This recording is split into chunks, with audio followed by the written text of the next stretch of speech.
Hello and welcome. This is Grant Hughes of Grant Hughes Investigates on YouTube. This channel evaluates all aspects of true crime. As you are aware, videos and live streams in this genre often discuss elements of crime that may be disturbing to some viewers. If necessary, take the precautions needed to avoid these feelings. Factual information related to cases is the key to fostering rational true crime discussions. Fortunately, you will find that here. Please hit the like button only once, share the video, and subscribe if you like my content. Thank you very much for watching.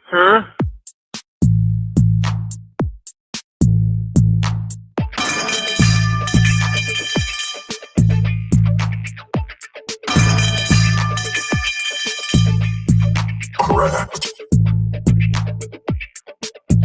It's the house! You know, that's just one step above stupid. There's mosquitoes the size of bald eagles in that dadgum swamp.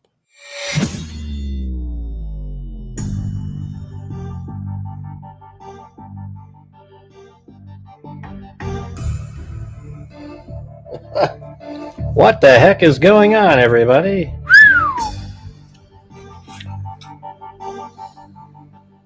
All right.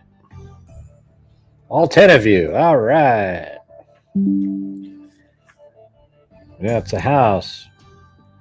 I'll tell you what, if I get another, if there's one more person who comments about what OCD really is, because we got so many experts out there, I'm at to play the auctioneer sound. Hey, OCD means this, OCD means that, OCD means this, OCD means this, OCD means this, OCD. My God, you guys. You know, I'll tell you what, you want to know what a truth is? That 90% of the people who say they have OCD do not have it. All right. It's this overdiagnosed. I mean, it's almost like every single person has OCD, right? Isn't that just normal then? I mean, maybe they should start looking up, some sort of a diagnosis for the other people. All right. The thing is everybody, everybody doesn't have OCD. I'm sorry you got screwed over by the hospitals and the doctors who gave you something, told you something, and then started giving you medicines and all these different things that cost you probably thousands and thousands of dollars over the years. But it's the same thing as, kids being, ADHD every single time you turn around in schools. They just invented this shit. Did they ever think that maybe the guys with ADHD are actually quicker than the other people? Good old Sally Smith, who, the librarian's daughter, who could read books and sat there slowly examining the information. And there's somebody over here that is fast as lightning and get bored to death in a class that slow. Well, everybody, pull out your book and start reading on page 1. Susie, would you start reading, please? Yes, Mrs. Smith. Johnson walked into the school and it was cold. I mean, my God, could you imagine how boring it is for people whose brains are quicker? I actually think these video games and things that kids play make their brains quicker. That's why they're called, ADHD. They're on a whole different plane. They're better than the other people. Do you ever thought of that? Yeah. Gosh, Gray, you don't know anything about this stuff. I tell you what, man. Underneath the video from earlier today, there must have been 25 people who had to give a dissertation on what OCD means. Okay? My experience with OCD people, actually ones that I knew, that claimed they had, I knew one that actually did have something like that.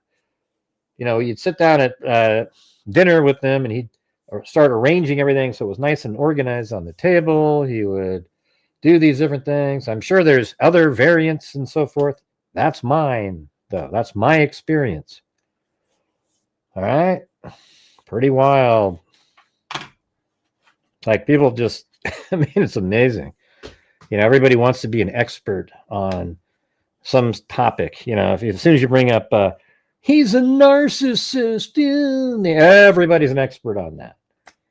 Yeah, it's absolutely amazing. I think it's absolutely overdiagnosed. I bet you literally 10% of the people that have OCD, the doctors said they have it, and like everybody just has normal little phobias or things like that. Different things that they do doesn't mean you're OCD, man. But they'll try to twist it around by reading the manual and get you into a little one of the types, like that. But hey, if you look right now, you guys, we're at 0.00000000000 all the way across the board. Okay, this is our last night before tomorrow, which is our donation night, and we need to have another good night tonight. All right. So if you're out there and you have the ability to help support the channel, that'd be great. But currently we're at 0 every single place. Even there's no coffees, there's no channel memberships, there's no super chats, there's no nothing. Okay, you guys know what the deal is here. Every single night we try to raise funds to help support the channel, and we are going to be trying to give away one of our larger numbers tomorrow, because I've been working my ass off this month to try to get ad revenue, the super chats, everything coming in. And I'm hoping tomorrow I'll be able to donate $6,000 total dollars for the month, which would be $4,500 more tomorrow. That's not a common number. 3 to 4 is sort of normal. Yeah, they still do RMTH. Everybody says it currently. Everybody's like, "Oh, I got OCD. I got OCD. Oh yeah, hey OCD." It's just willy-nilly. Everybody says it. Hey, thanks, Carrie Spencer. Gray, that's bullshit, man. I mean, I know that okay, well, everybody is quirky in some way.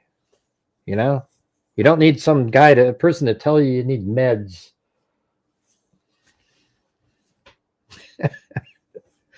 I guarantee you there'll be 1,900 comments underneath this video tonight going, Gray, you just don't understand. You see, here's what it is. Jesus, man, it just gets so old. I think the psychology, there's a lot of people in the psychological world that are, it's sort of this thing where it's kind of feeds on itself. Hey, Duncan, I'll do whatever the hell I want, man. And I'm actually imitating somebody like you. Isn't that weird, Duncan? That's what I was doing. I was imitating you, a person just like you. Hey, thank you up there to Carrie Spencer, apparently the only one that heard what I just said. Let's see.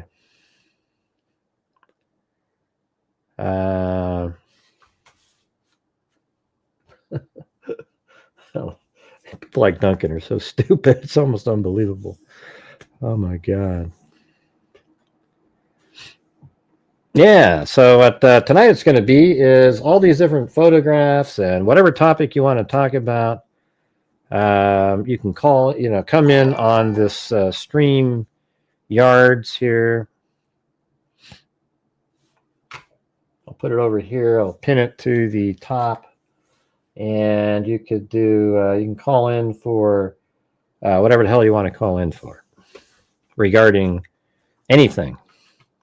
But I mean, most people were talking about the Idaho 4 case currently because they came out with those new images. I didn't really think there was a hell of a lot in there. People keep pointing out that, hey, Xana's phone had blood on it. Well, I would expect it, and I don't think that was Xana's phone, by the way. The phone that was found, that's actually, I think, Ethan's phone next to Xana on the ground, and Xana's phone was somehow up on the bed. And I think her phone was pink, and his was sort of a grayish color.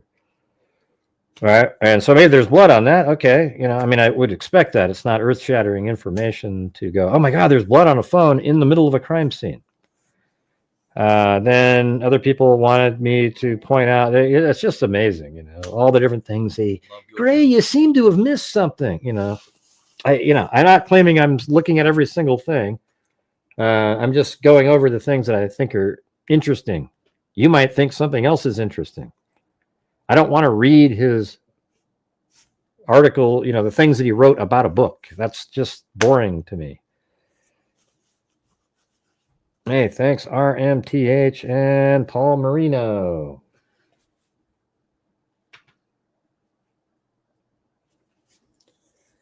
Let's see. What was the other thing? Yeah, so everybody kept commenting on what OCD really is, because apparently none of us know. Yeah, OCD can be, an obsessive compulsive disorder about anything, right? I just think it's really common when people need to sort of organize things, and maybe there's other versions of it. I mean, I guess it could be about anything. I mean, whatever you're, if you're obsessively, compulsive about picking up dirt, rocks that you see on the ground, I guess that would be one.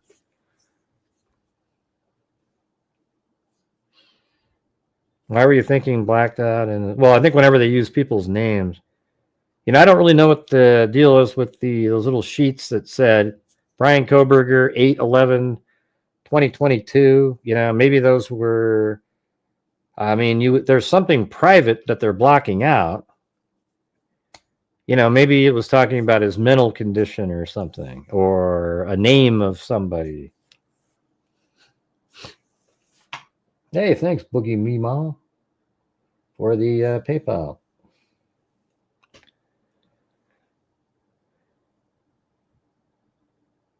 Yeah, I don't know what those are about. I hope somebody asks one of the officials when they're on their show, hey, what is that? What were those? Like, can you give us a hint of what he was referring to? Is it some personal medical thing, or I don't know. It just gets really frustrating the way they put some of this stuff out.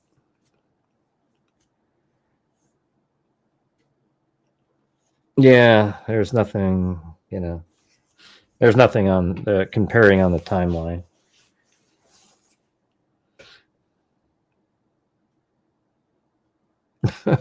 Yeah, I already did all that. Do you think they will release the police interview videos?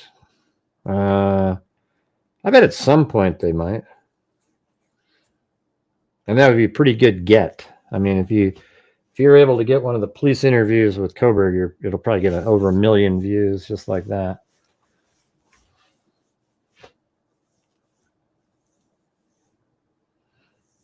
Maybe it was his bowel movement. Huh. I don't know about that.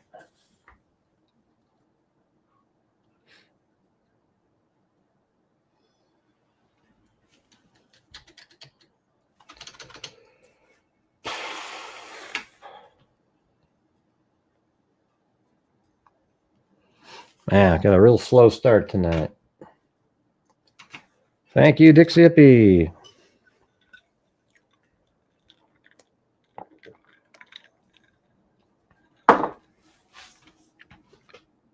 Yeah, I've asked for. They're not going to release the Idaho. I mean, the Pennsylvania. I mean, if that was the FBI, they're not going to release it. Or the Pennsylvania State Police already told me that's not available to anybody. Of course, NBC will somehow end up with it.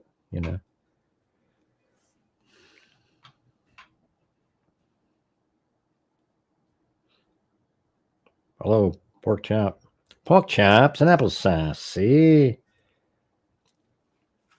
Okay, we've got one new channel member tonight, and we're at $17. So we're gonna need to do a little bit better than that flowing into tomorrow. Right, but what does that got to do with Brian Koberger, Allison? Every case is different. Maybe in the future somebody will get it.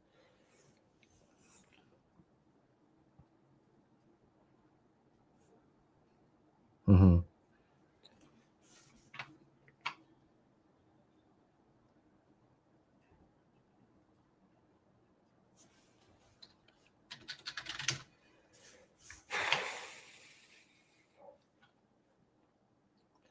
It must be something else going on tonight that I'm not aware of.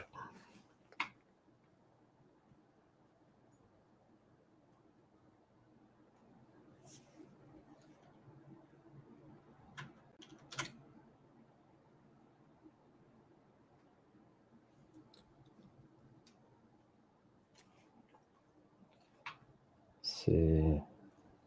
There's one. and try to post this in different places. Maybe people will actually show up. I don't know, Kathleen.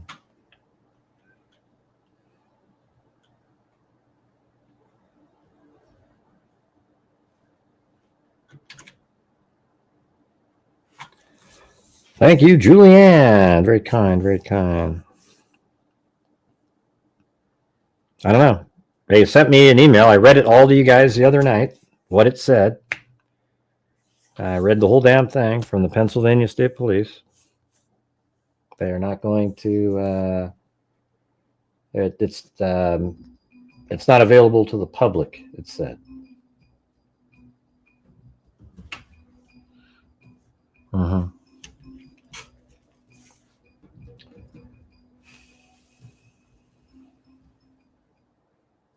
I mean, I did look up to try to find different parts where people mention OCD. Did anybody in any of the interviews refer to Kohberger prior to being arrested having OCD or anything where he washed his hands a lot? I know that there was interviews with inmates that say he washed his hands a lot, but I haven't seen anything like that. So I don't know if you guys have seen it, because I didn't see any of that.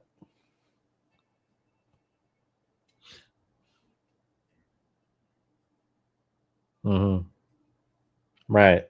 So why wouldn't people like at his office or, friends and family, any of those other people say, oh my God, yeah, man, he used to wash his hands all the time. I don't buy it. I think every element of, quote, OCD that he had is completely bogus. There is no proof of it whatsoever.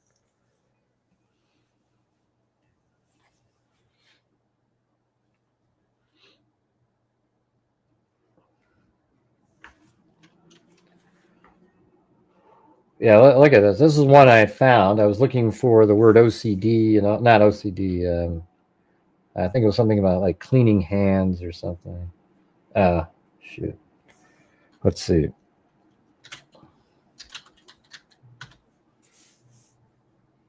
There's 18 of them.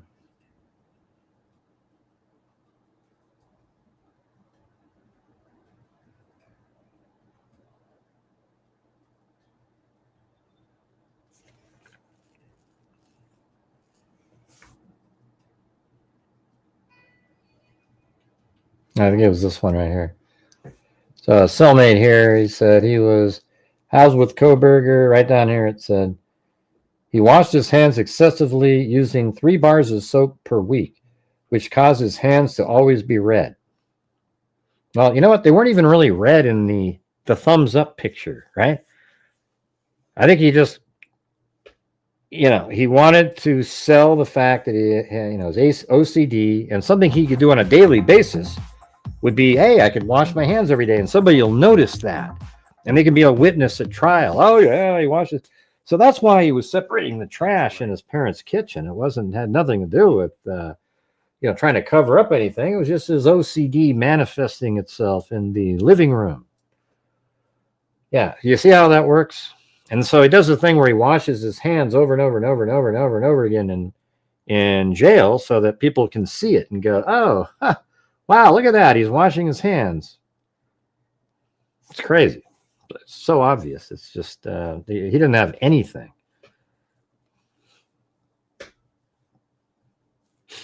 Oh, yeah, Ryan, there's a lot of people that think that.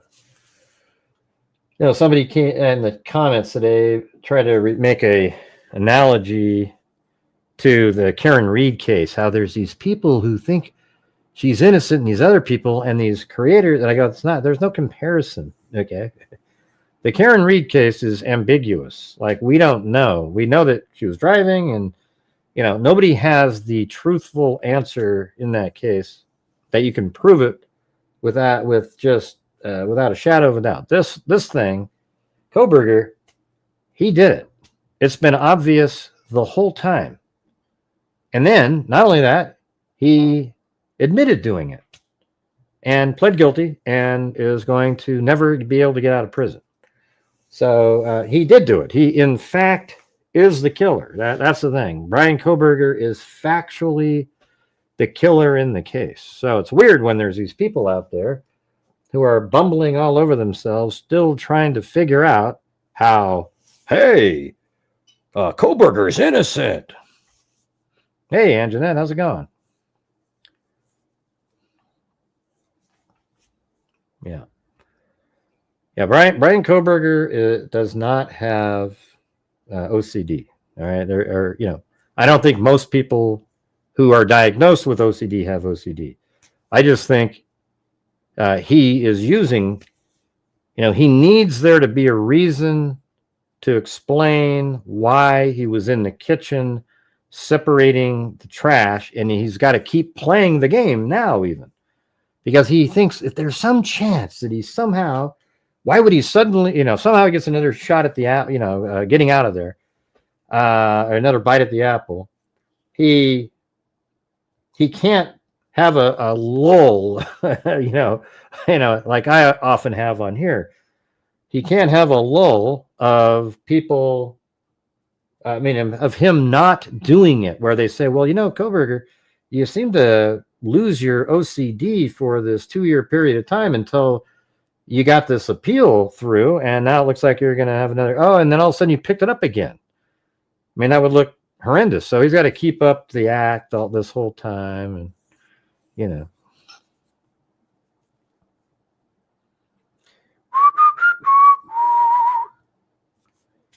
every time I see Eleanor there, I was thinking Eleanor Rigby. I think getting caught separating trash. Well, I didn't ask you what your opinion was, Elena. I'm telling you that that's a huge element. It looks like absolutely consciousness of guilt in his kitchen, separating the trash. So he needs to, it actually is a point, Elena, but you don't get it. You often do that. You come in here and you make comments that are sort of contradictory to what I'm saying and almost never are correct. It's weird. It's strange. Let's see. Yeah, we get it, Elena. We get it. But he has the,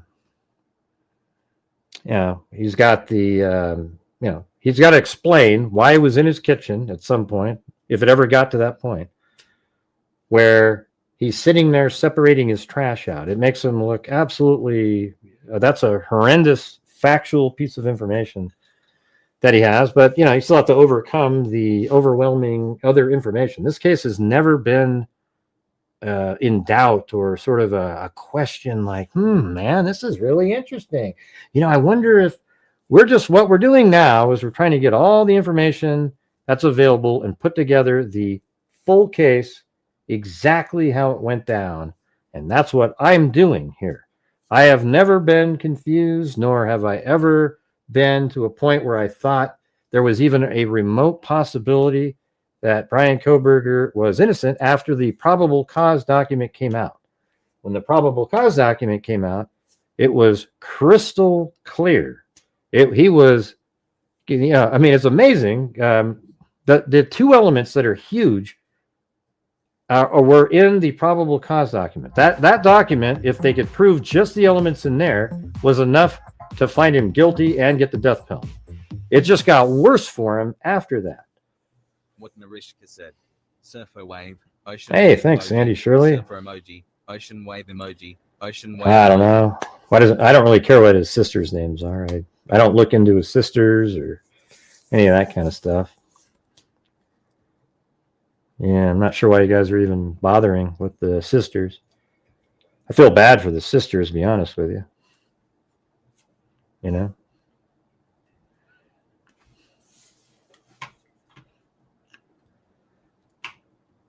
I'm not looking into like what's going on in the jail. To me, it's just I don't care. Like in the jail and stuff like that. Right. Like I'm just kind of like, it's sort of like, I'll report on it. Like, hey, everybody, he had a hard time in jail today. But it's it doesn't really have anything to do with anything. It's I just want to keep getting the elements of the case. and put it together. I mean, we've come up with some really pretty amazing stuff recently in terms of timeline stuff, like, for example, the, like I brought it up yesterday. Don't you think it's pretty amazing? And by the way, thank you up there to Lee Ann Bell. I mean, I know people want to hear how its time is in jail. That's just not something I'm going to be spending a lot of time on. I know people are interested in that kind of stuff, the quote tea that somebody brought up the other day. That's kind of what that is. That's not my gig. All right. Yeah. Yeah. I mean, we've come up with some crazy stuff in here. For example, yes, the lone tree where one witness literally, they said that they saw a white vehicle between 5 and 6 o'clock p.m. on November 13th at the exact same time frame that Koberger's phone turned back on in that general area.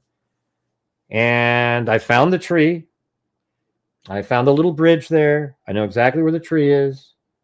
And then it just so happens on July, I think it was 16th, 2022, there's a satellite image of a white car parked underneath that tree.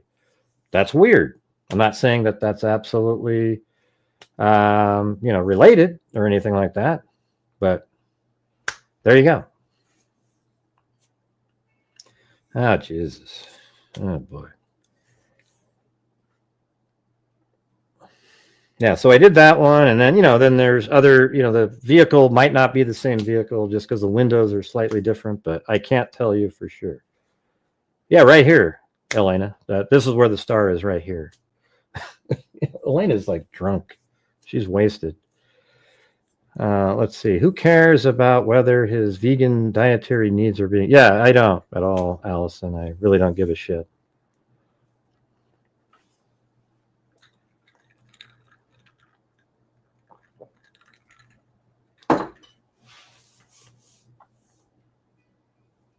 Yeah, I mean, what are the odds that a white sedan is going to be in...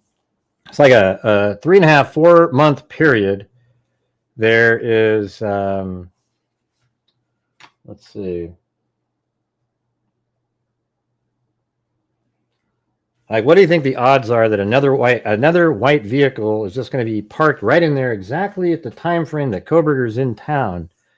July 16th is 7 days, or 7 days after the pool party,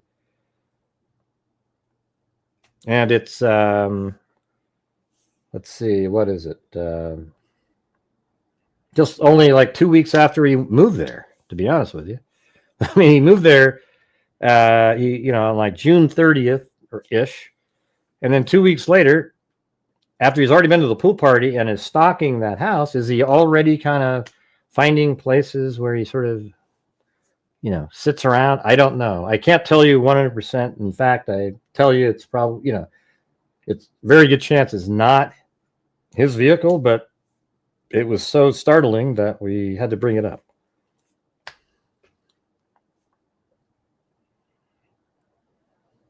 Mm-hmm.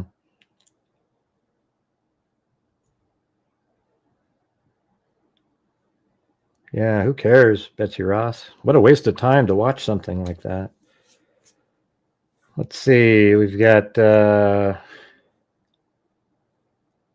it's obviously his car under the... Well, you can't say it's obviously his car. I just think it's like, wow, I mean, it could be his car. That's it. We can't say it's obviously anything. Right there. As a matter of fact, I got it. Still have it on July 2022. Here it is. Great, that's a sunroof. Man, I've never seen any sunroofs that look like a U. Usually they're square, and then this side is like caved in. Yeah, it's like these people, we can't tell if it's a sunroof. We can't tell anything. But that's the exact lone tree that the guy was looking at. All right, see it? All right.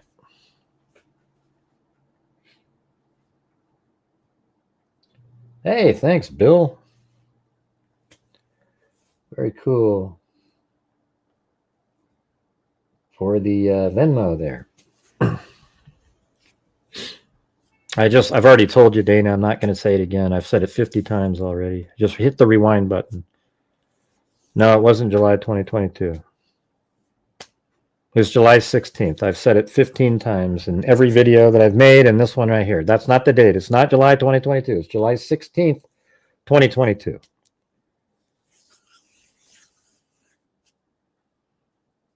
Yeah, I mean, if another car just happened to be parked there and it was white during that time frame, I mean, there you go.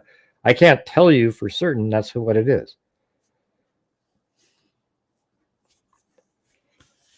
Right, well, just the rewind button, and plus I made an entire video on this 2 days ago that went over the whole thing. All right. You must have missed it. Like, why bother making videos? It's just crazy. You do these live streams, you get like 300 people watching, and so what you do is you make a video, and the videos get way more views, and there are 4 people that don't really. Yeah, see you later, Donna. Don't need to have you here, or Dana, whatever the hell your name is. You're not really that interesting. So we've got the. Let's see. Yo, I remember the month. Hey, good for you. Right. Like I said that in the second video that I made on it. The camera came in at an angle, so we don't know how that distorted the image. Yeah. So I make videos so that people can digest the same information in much shorter format, because people don't like to hang around for 3 hours.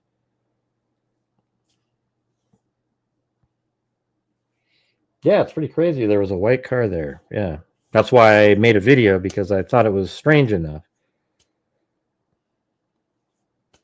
I could if I wanted to spend the time on it, Elena, but I don't. So let's see. Help support the channel if you can by Michelle H. Yeah, we're kind of stuck again, having one of those lulls, as they call it. Now, we don't know. FC or Scepter, whatever the hell you're... These people with these names, they think they're so like inside, they got, I'm a Scepter or something or other, I'm part of the, what is that called? Illuminati or some shit. I mean, get the hell out of here. You can get a mug. Where's the mug thing? I don't know. Usually it's underneath the videos, crisis sector. Oh, we're so in the know, everybody. Oh, we're so in the know. Yeah, I get it. I get it. How could you see a CD player inside the car? But great. Yeah. Well, listen, I comprehend, I retain, don't appreciate the snark. I don't care, ASAP, Lizzie. I don't care what you appreciate or what you don't. If you don't like it here, see you later. All right. I'm not interested in your whiny crybaby tone tonight. Okay. We're just doing serious shit here. Sometimes I joke around. If you don't understand it, we don't have trigger bunnies here. We don't have, like a little bell if something's going to be harsh to be talked about. We just don't do that here. If you're not interested in being here and watching the show, then don't be here. It doesn't affect me at all. I don't care. All right. I care about people that want to be here and sort of focus in on the stuff that we do here. And that is digging around, finding the factual elements of the case. For example, I bet you I'm one of the only people that right now could just tell you, that the sequence inside the house, when when Madison and Kaylee got home, there's other people, they just don't know. They don't know what the hell. So that the whole timeline stuff is there. Yeah. Let's see. People have a lot of nerve. I know they always come in and they say stuff. It's just like, Yeah, I know. You're joking around, but can you? Nobody knows what your name says. You know, FCREC receptor. You know, FC receptor. Is it FC? No, receptor. Is it?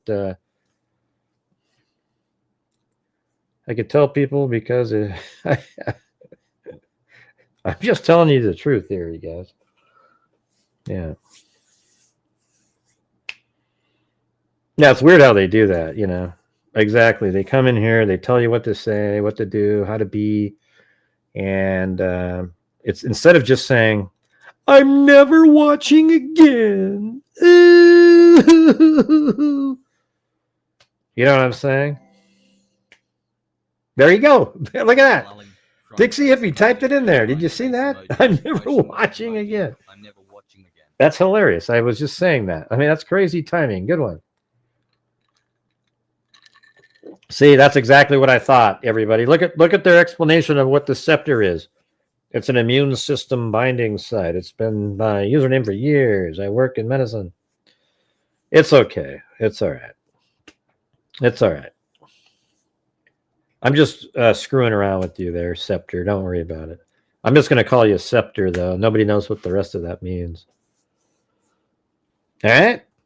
In here, it's like Thanksgiving dinner. You know what I'm saying? It's like it just kind of rolls around, and tomorrow, it's all different. Nobody cares.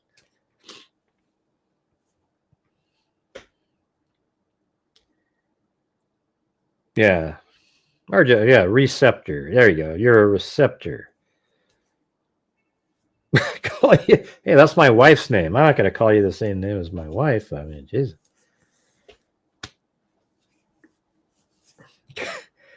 Call me Chris instead of.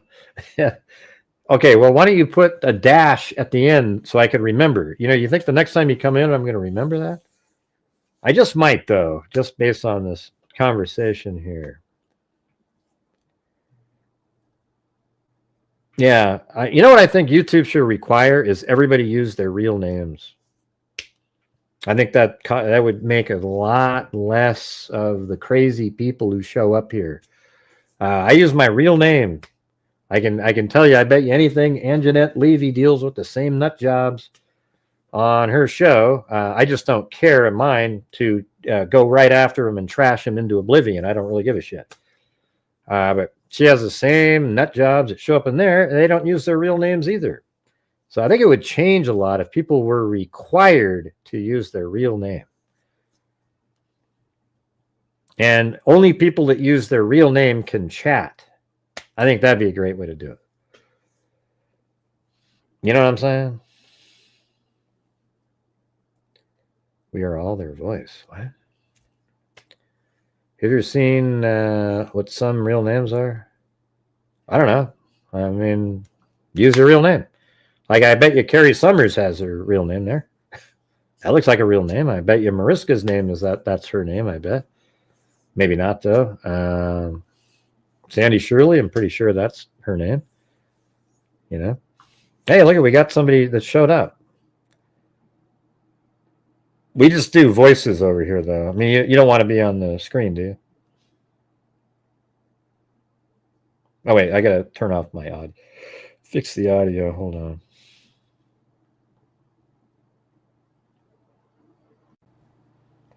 But hey, guys, let's get the, we got to get the support up for the channel. We're coming up on a, donation night is tomorrow. Hey, there was somebody here. Joey was, but they kind of just disappeared for some reason. You got to connect your mic and everything. So I just turned down, I changed something on the mic, so I put it to, no, wait, hold on. Echo cancellation. There we go.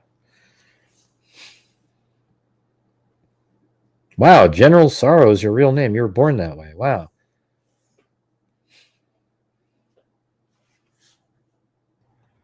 All right, there you are, Joey. Can you hear me? Yeah. Okay, great. Hey, how you doing, Karen? A couple of questions. Well, one main question is the Kohlberger. When they said they saw an explosive light and a loud thud, we also hear that.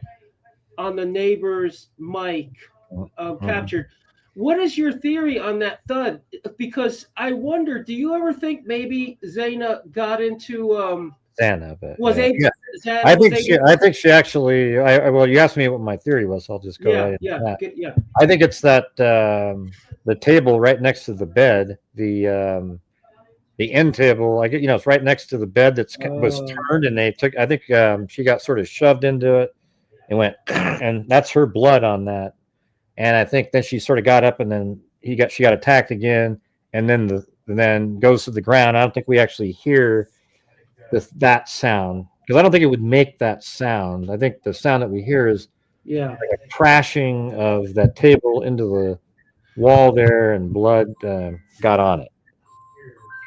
So it's not. You don't think she got into the room, was able to close the door, and Kohlberger kicked the door open? I think you're right. It sounds like it's probably the table that hit the wall, and that. Wow. Yeah, because you see this table, it's turned and twisted and has blood on it. And they say that it looks like it had been disrupted. And I think that's exactly what that is. I mean, it actually sounds like that. When I heard the sound, I didn't, none of us knew what the thud sounded like. But when I heard the thud on the audio, it sounded like sort of like wood hitting something else to me. Yeah. And how do you feel, how has your view of Brian Kohlberger changed at all as the most recent photos were released of his Washington State apartment, his room, the way he the messy freezer, the types of is your view of him changing at all as these pictures are released of what you think his personality is, or his disorder, or any how do you still see him as an evil character or as a sick person? What's your view now as today, as you stand today? Well, of course, I think he's a freaking barbarian. He's a monster. The apartment would look kind of how I thought it looked. It's ridiculous looking. Okay, hold on. I got to get this. I don't mean, but my mom's calling, and they've got. I get it. Always.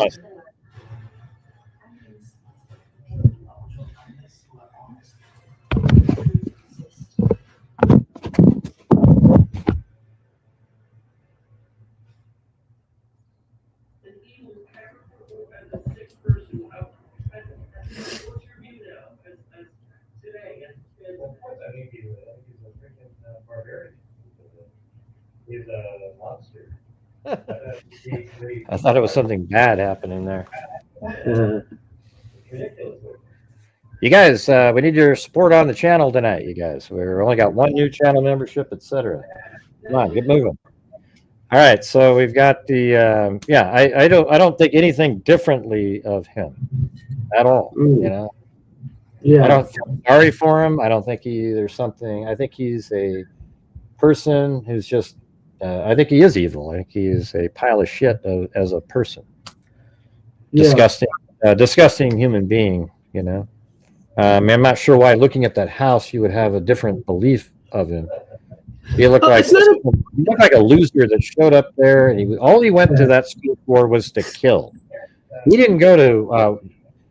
He went to Washington State University to kill somebody. That's the only reason he was even in town. So he just took everything else lackadaisically, didn't give a shit about this doctoral program he was in, didn't care at all, didn't give a shit about it. And then he got his killing in. And so that's what his whole focus was on the entire time he was there. He even, literally 2 weeks after he got there, he's at a pool party. And that's from then on, he was over near the residence the whole time. Yeah. So anyways, you got to turn down the audio in the background, man. Let me do it 1 second. Let me turn it down 1 second because I want to ask you something else. Hold on.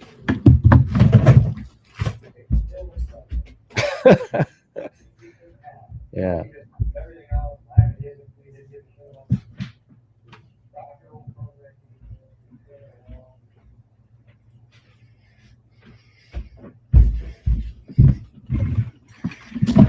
Yeah, I'm here. Can you hear me? Yeah. Yeah. No, the reason I ask you this is the more I see all these photographs and trying to, I think the reason, in my opinion, that this character is still very alive on podcasts and everybody's so interested in continuing to. We're trying to still figure this guy out. Well, I'm not trying to figure him out. I'm trying to figure out the factual elements of the case. It'd be nice to hear some of the stuff that he was doing and things, but you're doing a fantastic job at that, Gray. I'm just saying, I do think there's a large portion of the public that whole question of why. I think I think we are getting the why when we see how this guy lived his life shopping at Marshall's, at Walmart, the OCD, the eating disorder. He gets there and within 3 months he's already has multiple parking tickets. He's getting reprimanded by the professors. The students find him to be a creep. Yeah. It's just so clear that we're seeing not a Ted Bundy kind of a guy, but a very sick, obsessive, compulsive person that fixated on wanting to be a criminal, a burglar, and a murderer, and he was fixated on that, almost like an eating disorder or the heroin addiction, an addict. I don't know. And when I see his room, it was quite messy for someone who's supposed to be a clean freak. And he did intend to come back because he left the computer and his shirts there. So he was just going to PA with his dad to get. It's sort of interesting when you listen to when you read all of the different coworkers and their thoughts on him. He did seem to be kind of. Like every one of them thought he was creepy. But what I always tell people. Well, not always, but since we were reading these things, all of them were describing this really, creepy guy that would stand there and stare. And I guarantee you this: if Brian Koberger on day one when he came in said, "Hey guys, I'm autistic, but I'm still doing this doctoral program," they would have viewed his behavior totally differently the whole time. And would have been a lot nicer, I bet, to him. I'm just telling you, this is how it works in these academia places. They would have treated him totally differently and nicer, and would have explained away the weird behavioral things that they noticed. And that's exactly what they would have done. And then after he did this killing, they would all thought, wow, and I bet you they'd even think of that differently. It's crazy.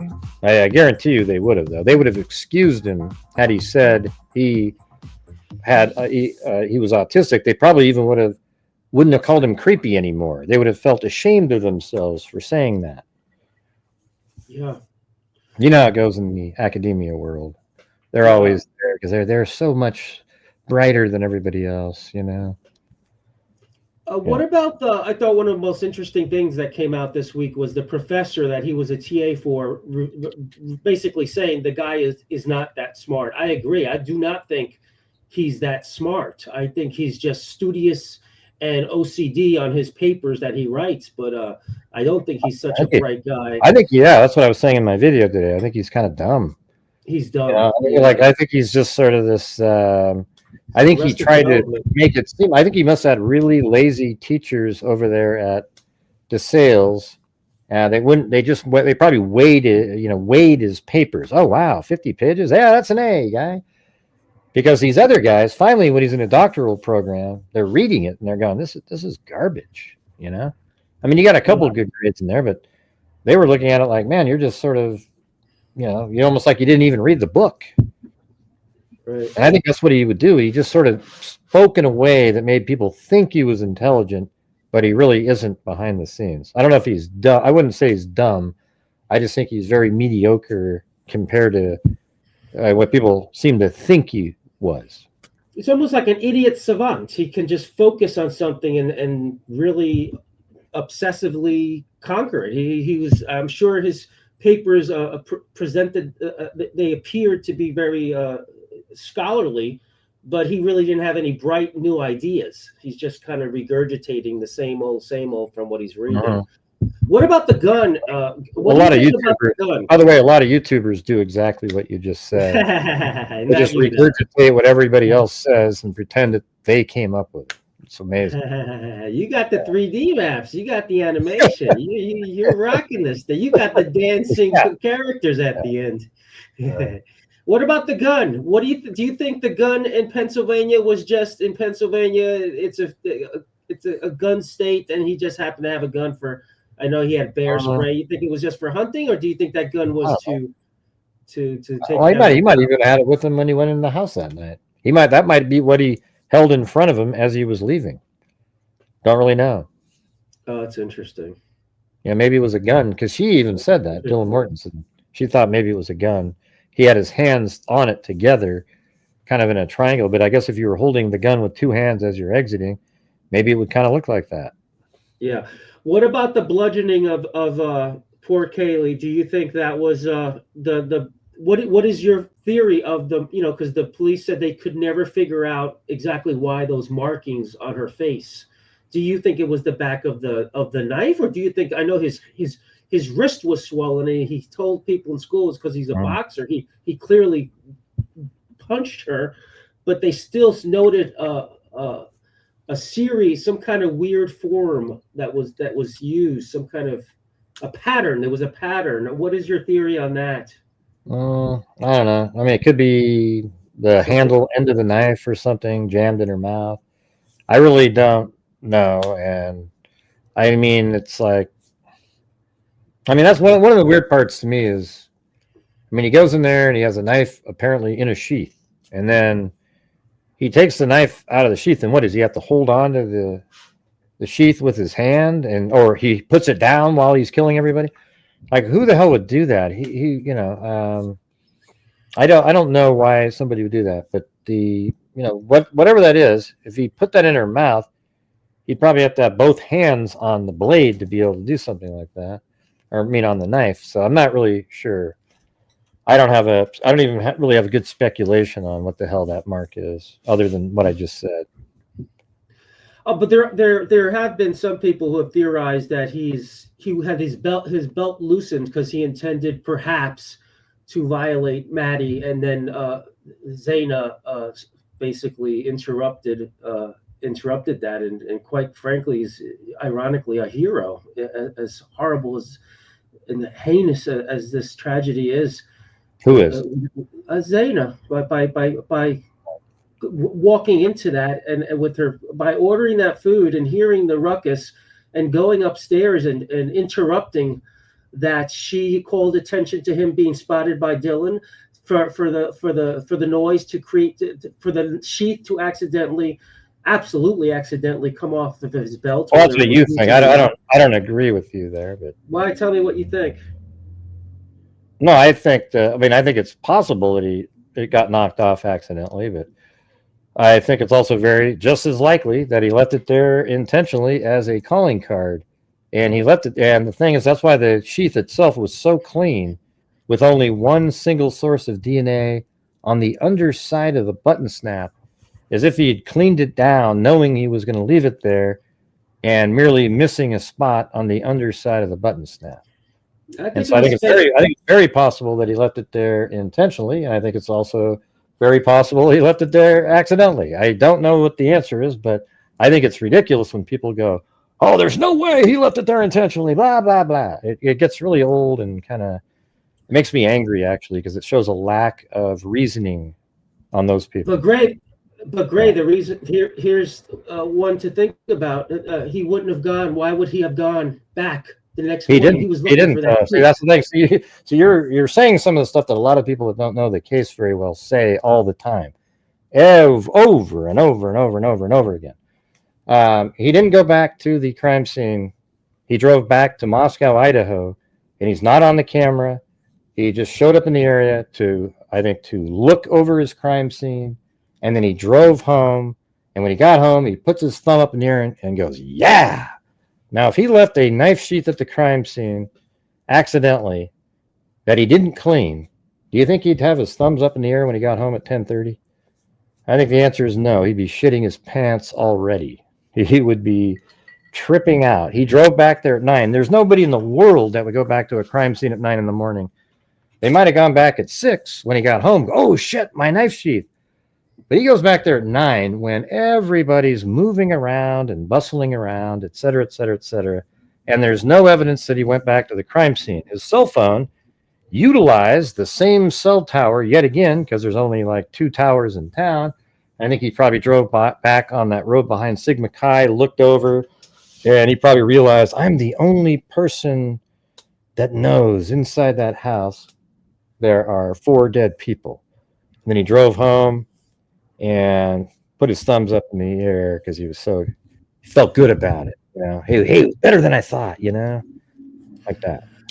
Oh, the reason I do think he went there looking for the sheep. Well, he didn't. But he didn't though. He didn't though. That's the thing. But you said he did go back to the scene. You said no. I didn't say that. I didn't say that. I said he went back to Moscow, Idaho. That's where the crime took place. Well, Moscow, Idaho is big. You know, he didn't go to the scene. I didn't say that. Oh, His okay. his phone utilized the same cell tower resources. The white launcher did not pull in to the 1112 King Road camera. It did not do that. Right. And the reason, but I politely disagree. I feel, this is just me, I do believe. Oh, no, it's not just you. There's a lot of people that think the way you think. I'm just telling you what I think, and it's just as likely what I'm saying. Yeah. But I feel like he did not go to this. He did not bring his car into the same location he had bought it. I think he walked over. He parked it at a distance, walked over, knowing that the cameras. Okay. How did he have time to do that? And the reason but he doesn't have time to do that because let's see, at 9:14, it's over there by the A&W, and he's already out of the area in like 12 minutes from there. He's already out of the area. So when would he be able to have pulled in, parked, and made it sort of an effort walking over, and then getting back to his car, and then driving away? Well, keeping two things I want to say about that. Number one, while he was there, wherever he was in Moscow, he was speaking with his mother. That conversation he was having. He wasn't though. He talked to he ended the phone call with his mother at 8:57, and then he left his house right around 9. His apartment. So he wasn't. He spoke to his mother twice. Right, but the phone call ended at 8:57 for the last time, and then he left it around 9, and then drove to Moscow, Idaho.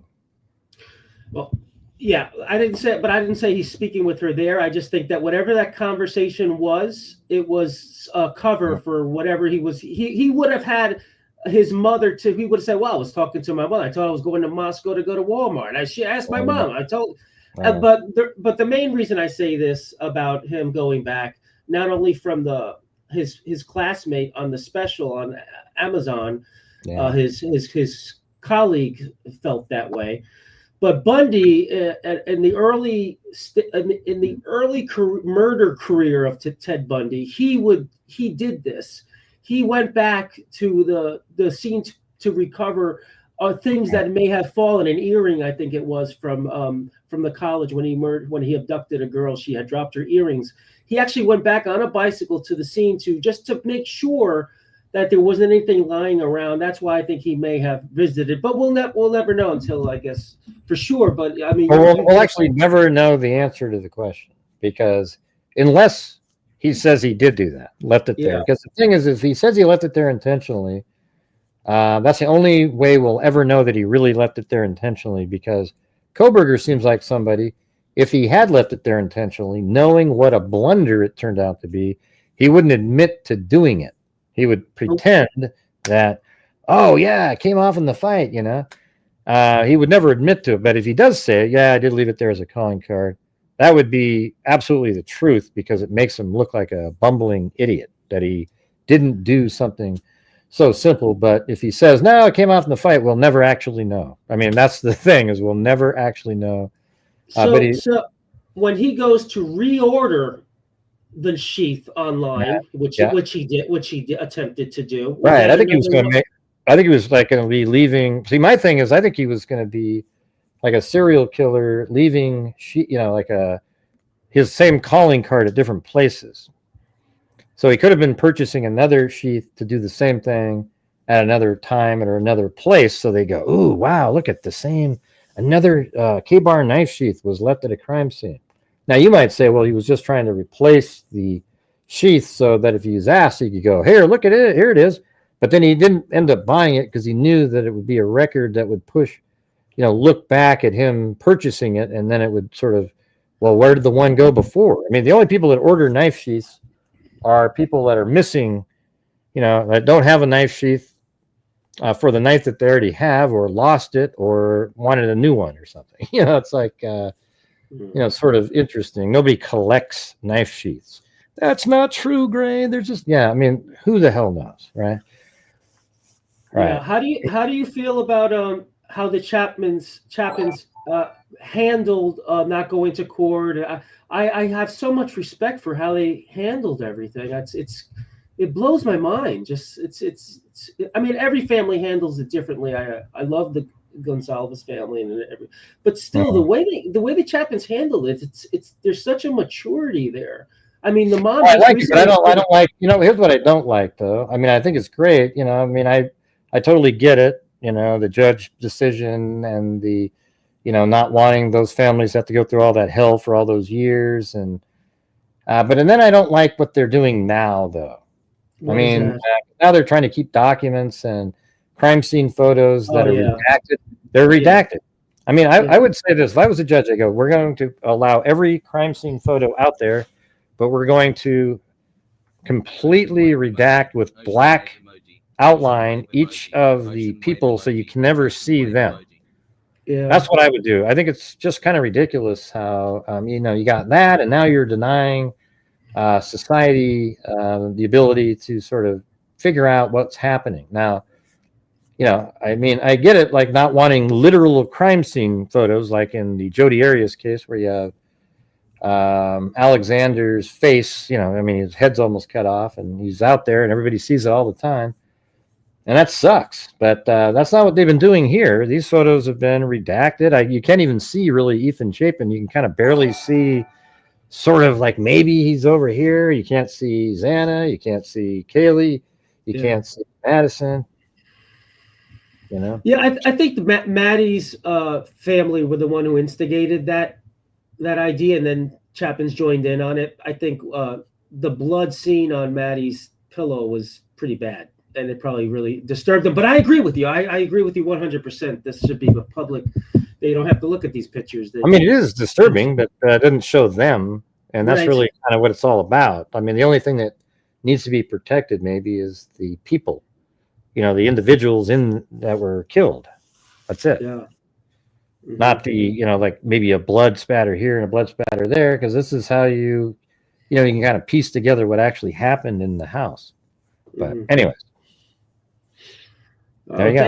Thank you for all you do. Last question: are you going to continue? Are you having any more 3D animations you're going to do on this? Any ideas? Are you going to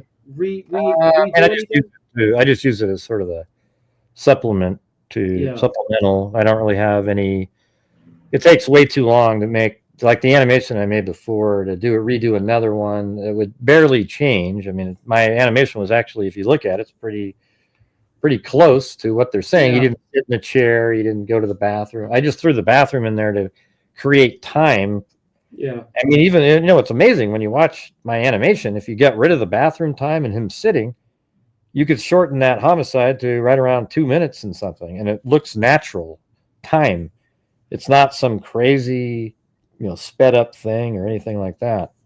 So I think they took place between 414-ish to 418.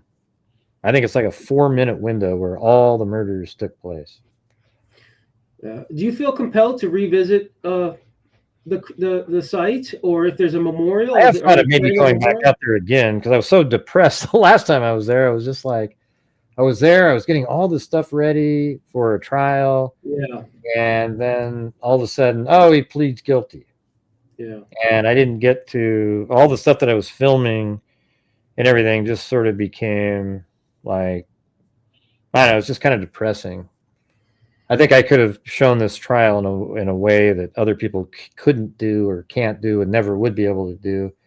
And it's like, it was just really frustrating for me. But now I'm kind of, feel differently. Maybe I'd go out there and, check out some of maybe the tree, go to these different spots that are mentioned in the documents, I guess. I don't know. I've thought about it. Yeah. So anyways, all right. Take care. Thank you so much. Great show. Hey, thanks for calling in. Have a good one.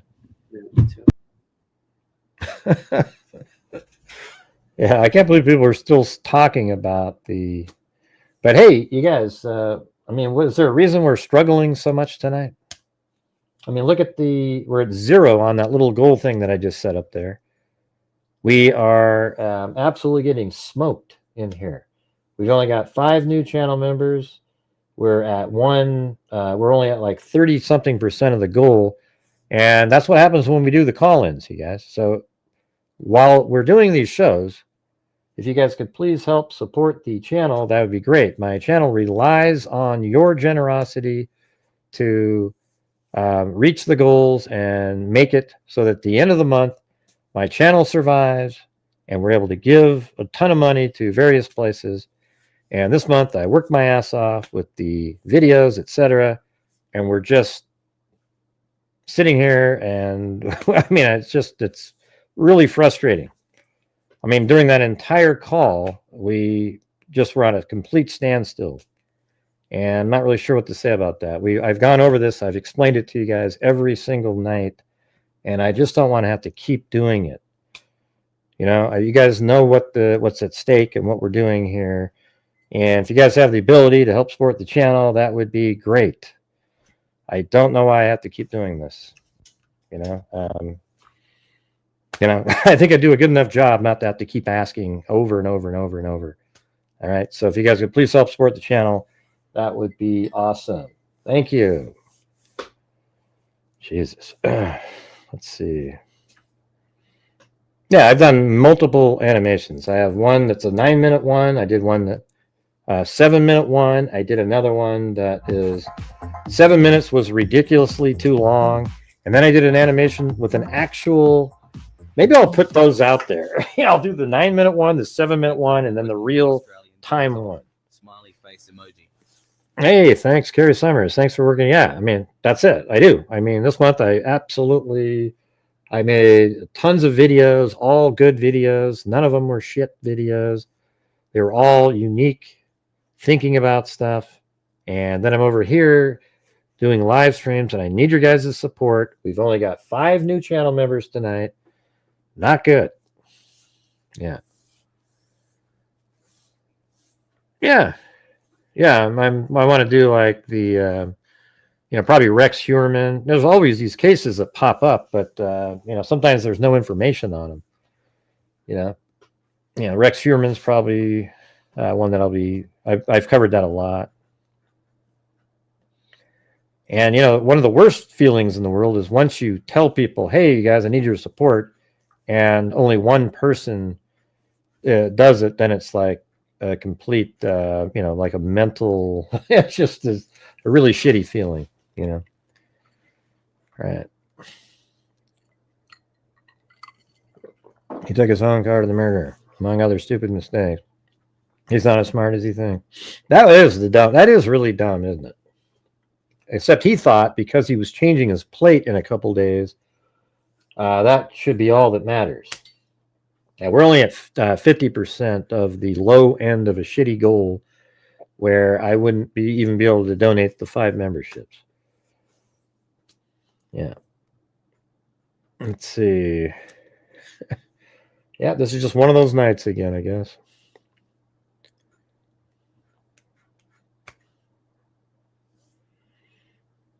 Right. Mm-hmm. Might be a short night. Got to get working on a video for tomorrow if this is the case.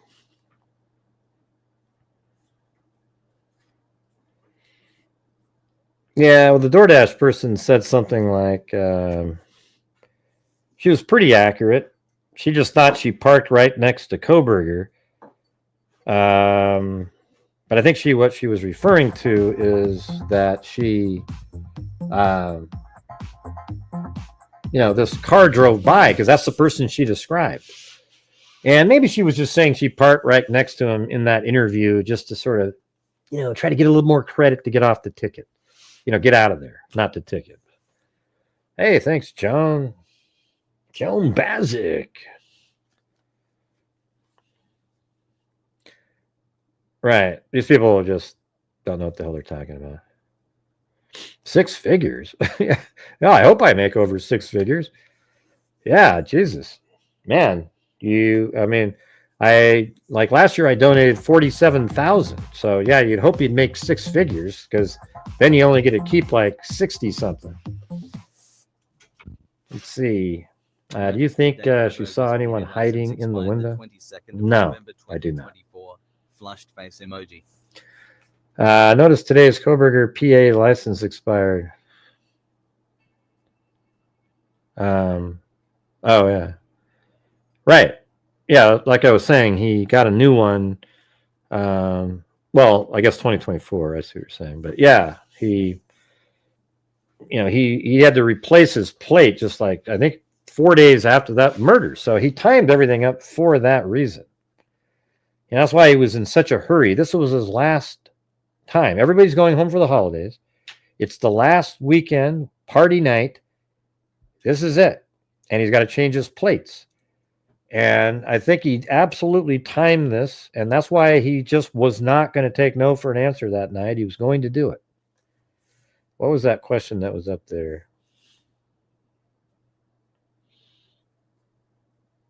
I don't even know. I'm not a place to help. I was a member. I try to help. Yeah. I mean, the thing is, if you can't afford to help support the channel, that's fine. Hit the like button, share, whatever, whatever you can. I'm just trying to get, there's people out there that can. And I know people are doing it all the time. And maybe, it's just, I feel bad for the people that are always supporting. But maybe they want to. Maybe they like what we're doing here. Yeah, but we don't need explanations from people of why they can't support the channel. Nobody's asking you the question.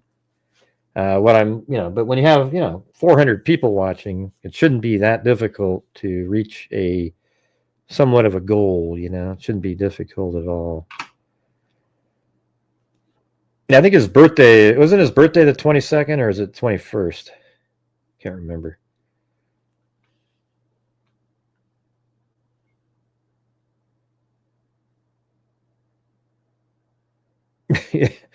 Yeah, no, I mean, here's the thing, you guys. I looked at the numbers this month. So this month so far, the super chats and memberships, gifting, etc., are like maybe 7,000, and all the rest of the money came from ad revenue, etc. And I'm going to be donating 6,000, hopefully.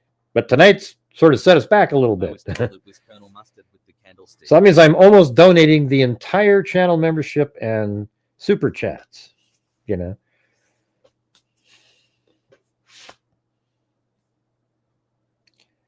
Yeah, I just said 21st. Yeah. Let's see. I was told it was Colonel Mustard with the candlestick. Wow, that's crazy. It was a mistaken with the window. It was the living room. Yeah, that's what I was trying to. Let me answer the question. I was looking for the question that somebody asked. I think she saw the person on the second floor in the living room.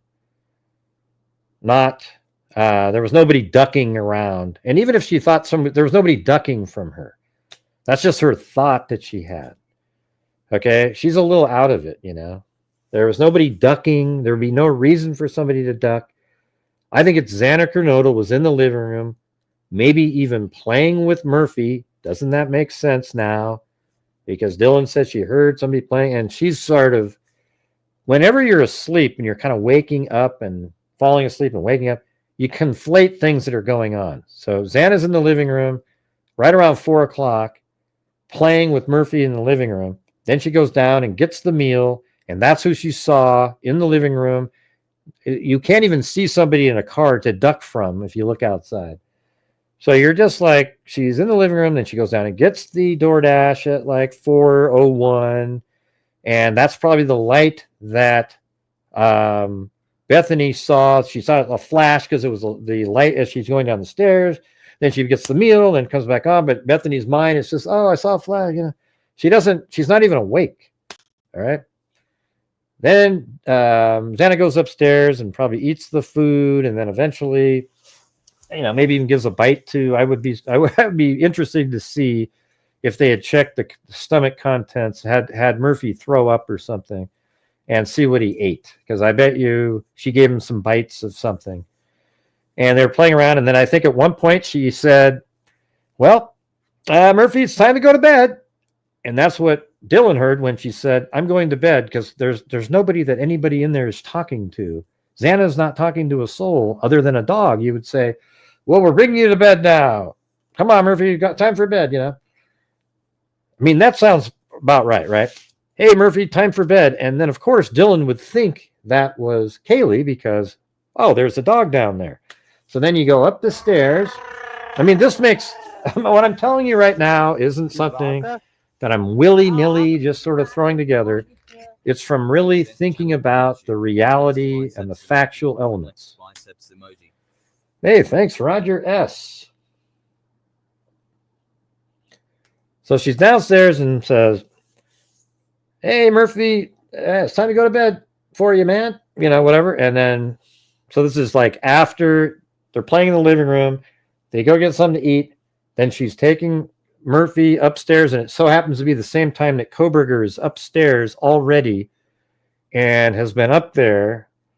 And then as Xana comes up with the dog, Murphy, and maybe drops Murphy off near the room, she looks over there and sees the door open and says, "Hey, there's somebody here," because she's seeing something.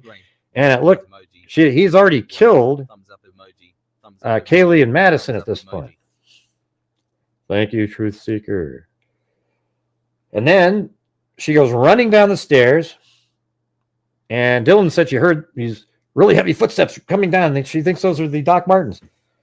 But no, those are actually Brian Koberger's shoes, as Xana did not have shoes on. So she goes downstairs, and he chases her into the room. A fight ensues. She's like, get out of here, you know, all these kind of things. And then a loud thud as he attacks her next to that little table. Then he attacks some more. Then she's on the ground. Murphy starts barking. He exits out the back. Doesn't that just have a ring of truth to it right there?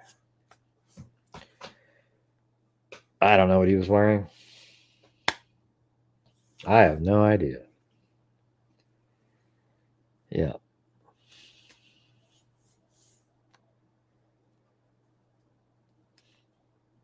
Let's see. Hey, thanks, Deidre Gambrel. Very cool. Very cool. Yeah, I mean, people say he has those van styles, you know. I mean, we don't know what he wore. I mean, I don't know. I mean, I'm not sure what the, I mean, aren't good questions one that you can answer? Come on. Let's see. Dylan said black boots in the grand jury testimony. Huh. Well, maybe he was wearing Doc Martens then. I don't remember the grand jury testimony. Where is that? Is that in the documents? Let me type in black boots. See if I can find that. Control Shift F. And then I'll do the entire Koberger black boots. We'll see. We'll see, Lisa Valenzuela. We'll see.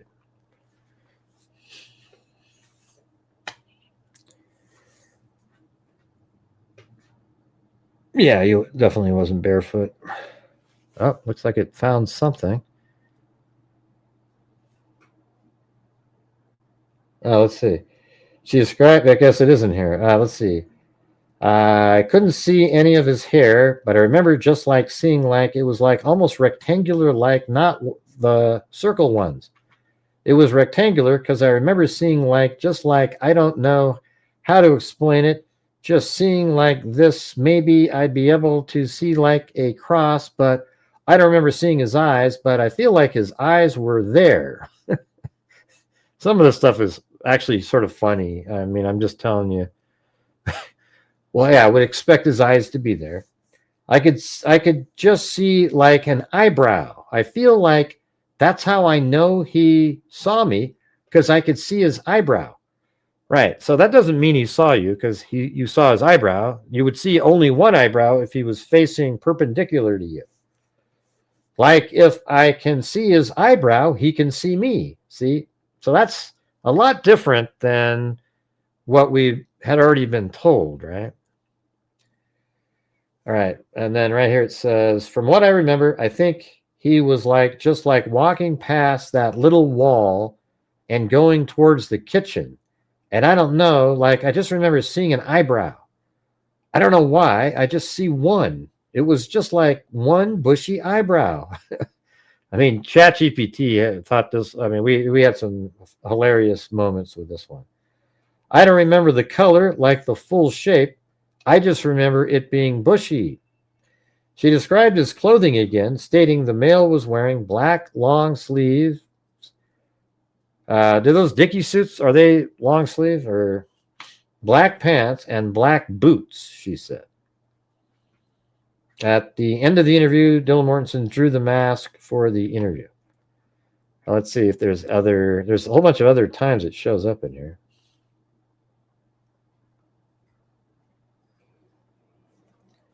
Right here. This is, I guess, let's see. Stated the murderer was in all black and carrying an object like a small vacuum. She thought he was wearing black boots. So this is in the newer documents that came out. Oh, so that's the Dylan Mortensen document, I think. This must be another interview with her. All right, you guys, we're having one of those lulls again. We're only at 50% of the nightly goal, if you guys can believe that. After all the work I've done all month long, we're just, man, tomorrow better. I mean, I hope we're not doing this tomorrow. That would be just devastating to the month. We were just on a nice little roll. All right, she thought he was wearing black boots. Another, that's similar. Then down here, I think that's the same thing. Same thing. That's the same. I guess these are all the same. Black pants, that's the same as the other first one. Yeah, there you go. So, yep, I mean, that's what she says. Doc Martens are black.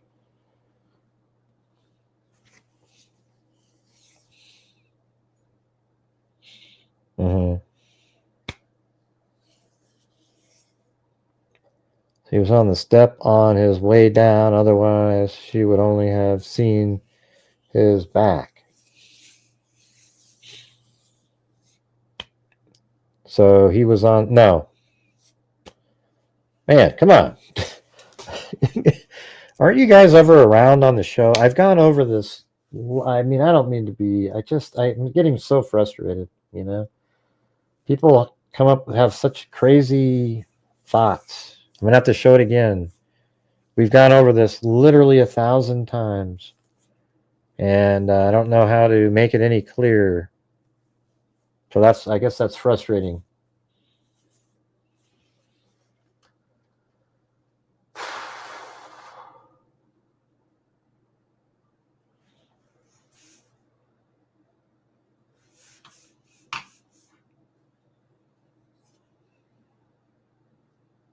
I'm not sure what you're talking about, Nicole's. We don't have a body camera.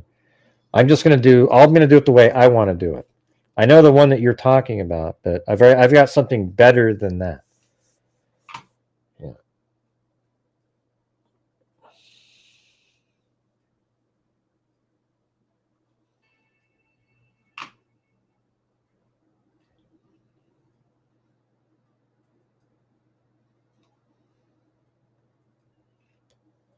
All right, you guys, if you're watching the channel, if you have the ability to help support the channel, that'd be great. Thank you.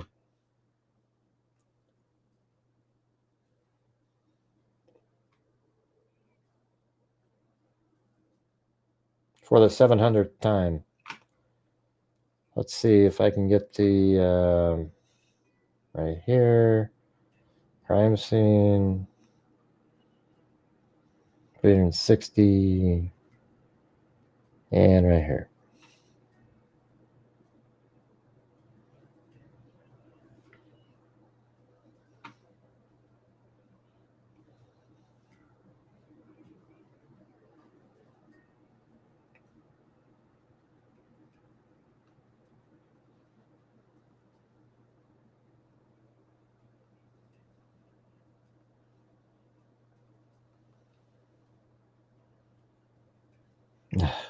Jesus.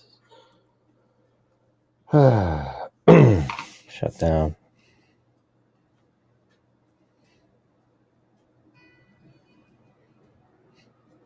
Anybody know what the difference tonight is? Why we can't get to the goals? Is there something I did? My videos, the live stream? I have no idea, man. You guys are just whimsically different nightly. It's really hard to try to make a, be able to predict how you're going to be doing.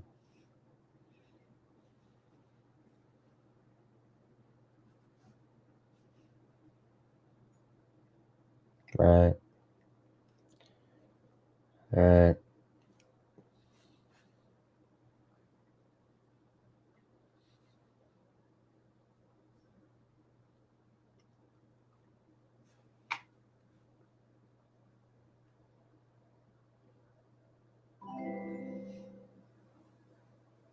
Come on, y'all, let's go. Is that the $2 one? wave. Ocean wave emoji. Ocean wave emoji. Ocean Man, wave we're already emoji. at that level. Man, that's going to be hard.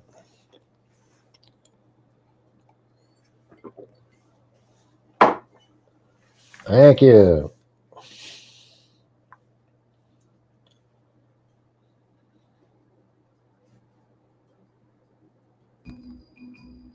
I doubt it, Carrie. Yeah. Let's see.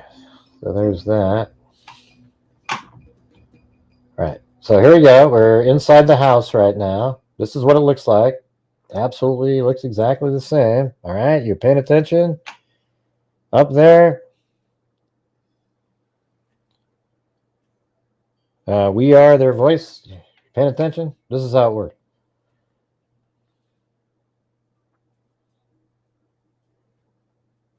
Yeah. So Koberger was walking by just like this. And she's obviously more into the room than that. That's just how I have it. He's just like this. And he's turning. He's not coming down the stairs. He'd already been upstairs. And the last people he killed were Xana and Ethan. So right here, he's turning right here. So basically, if I went all the way up here and then back down, that's her room right there. So I'll just go into her room. And then, so after coming from the right there, he goes through the kitchen and then out the sliding glass door, just like that. Right?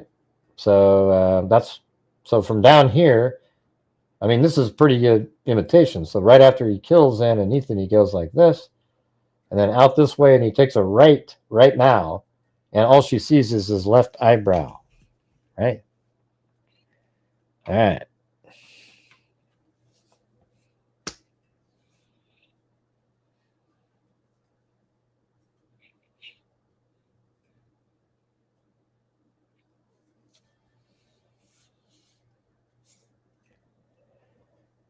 Let's see. I don't know if that's what it is, Carrie. I just think it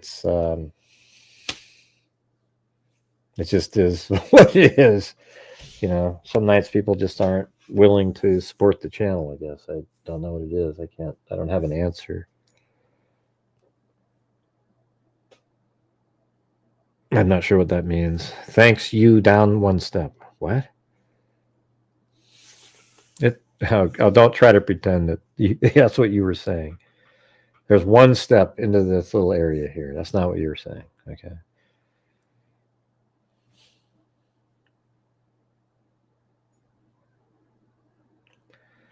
All right, let's see. It's not like there's a way down, you know, you're basically barely stepping down and then you turn to the right.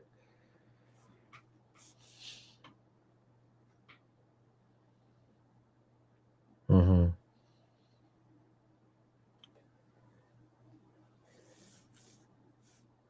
Yeah, well, that's what was cool. We put these documents in ChatGPT, and that's when it was like we were talking about how the way she refers to eyebrows, almost like they're a sentient being, like they're an actual living creature themselves.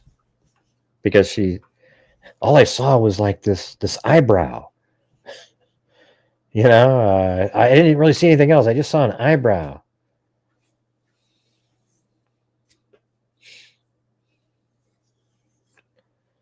Right. Well, it's not something we've said for months and like years now. We are their voice. So it's not like an observation that we've been, you know, it hasn't changed. It's been the same the entire time. Let's see. It makes no sense going from. Well, that's what I'm saying. Yeah, it's like, you know, just one night to the next. Massive difference. No real reason. Let's see. She said to the public that he looked her in the eye. Yeah, he looked her in the eye. Well, because his eyebrow was there, so she assumes it.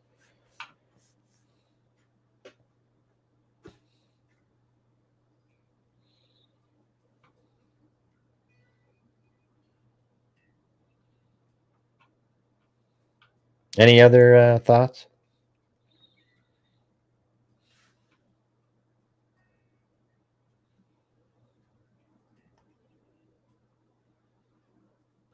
We need 16 more channel memberships to reach the minimum goal tonight. Is that something you guys can do? 16 channel memberships. See if we can do it. I don't know if anybody loves it. Somebody from Twitch type something in. Not sure who you're talking to. Let's see. I wonder how close he actually was when she opened the door. She said 3 feet. I think he's right here. I mean, it's obvious. To see an eyebrow, it's got to be right here turning, and she opens her door. And in fact, if we go to the other thing that I have set up here, you know, this is the same damn thing. We'll just go near the end. So this is in, you know, these are all changed now. But you're in here, and this is leaving. So it's kind of like this. You know, she's obviously, there's just a crack open. It's not like that. And see, look, there you go. That's what it looked like. See that? There it is. I think that's, you know, a perfect representation, except this door was shut more. It's probably, you know, over here, she's slid over more looking in. See that?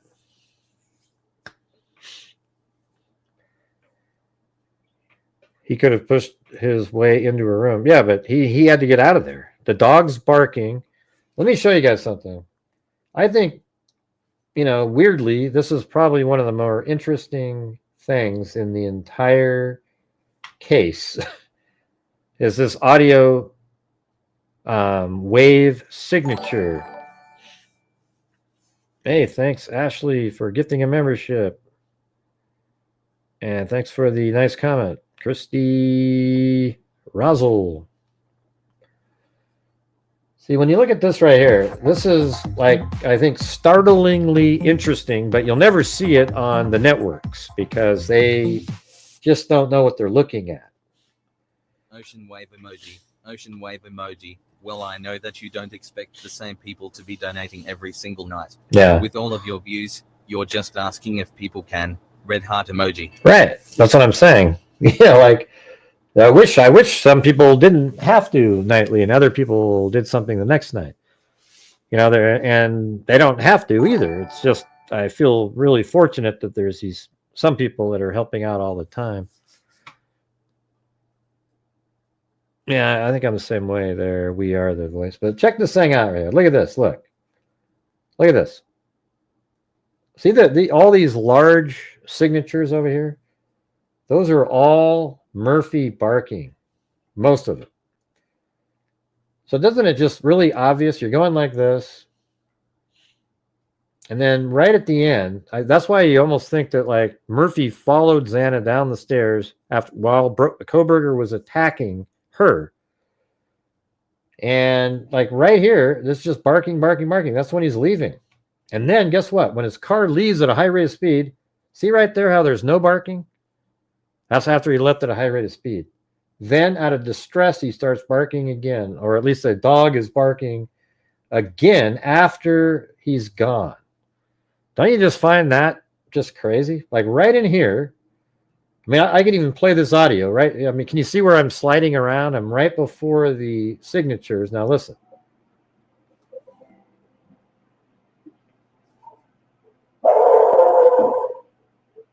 See, this is that time frame. Watch right in here. Look at. See?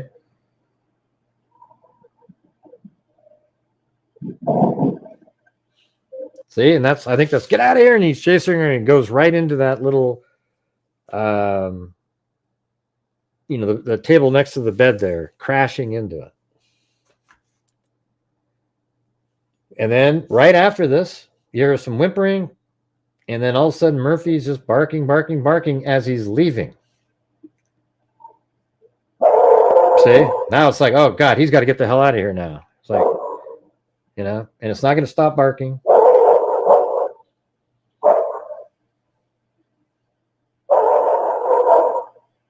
I just think that's crazy, I mean, look at this whole thing here. You got this whole night of nothing, just sounds here and there.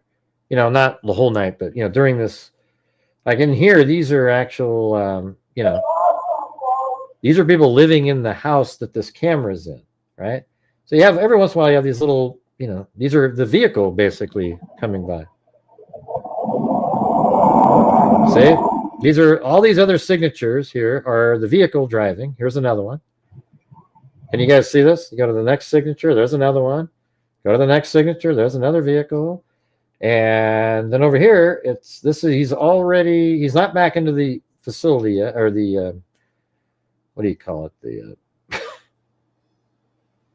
man, I can't remember the term I use. Right here, he came back in at 40.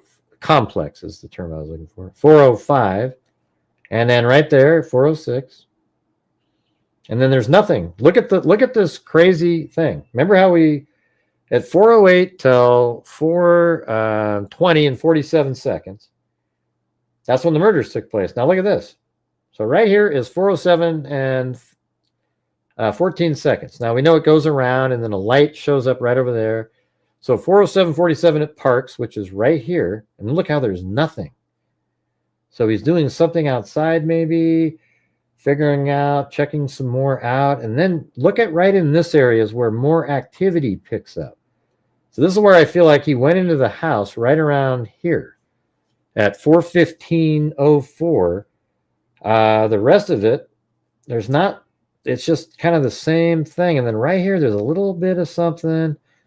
And then it's just a little bit, and then boom, boom, boom, and then boom, Murphy's barking, and they're out of there. So if you just went like this, if I took this time frame at 4:17:46 and then went to right here, that means the murders took place in 2 minutes and 38 seconds, which is exactly what law enforcement said the outer range would be.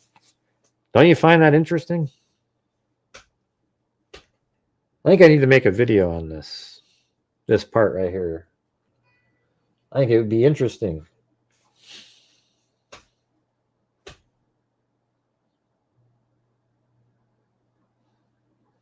Are you guys even paying attention? I mean, it's like there isn't even one comment on what I'm talking about.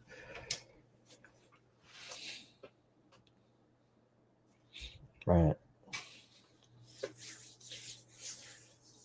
I think that is absolutely what this is right here. Let's see what this sound here is.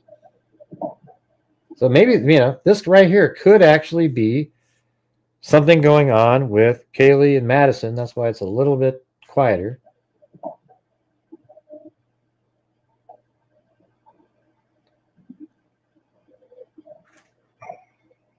Yeah, something going on right there.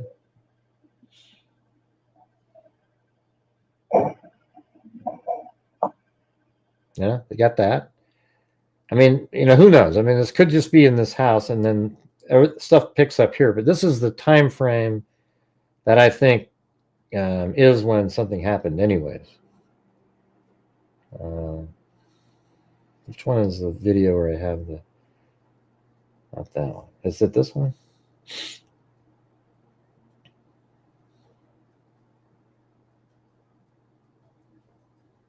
Yeah, so he moves the car at 4:13. And that's the bug flying by the camera. But yeah, right in here is where I think he's inside the house after moving the car. So he moves the car at 4:13:17. Close farther down the road, and then he's in there 2 minutes later.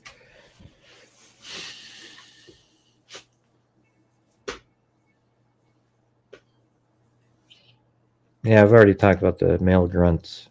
That's what it sounds like. And that's inside that time frame. You don't need to ask me about him. I'm the one that was the one that let the public know that I think they don't sound like a dog. Yeah, I've already said all that. I mean, you got that from this channel. I'm the one that said I think those aren't. It's not the dog barking.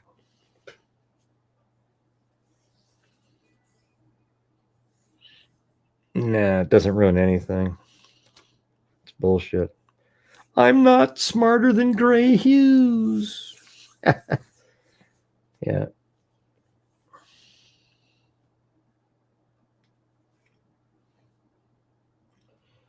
All right, what do we need? We need 12, 20. Yeah, we need 12 channel memberships to get to the minimum goal tonight. Can we do it, everybody? Can we do it?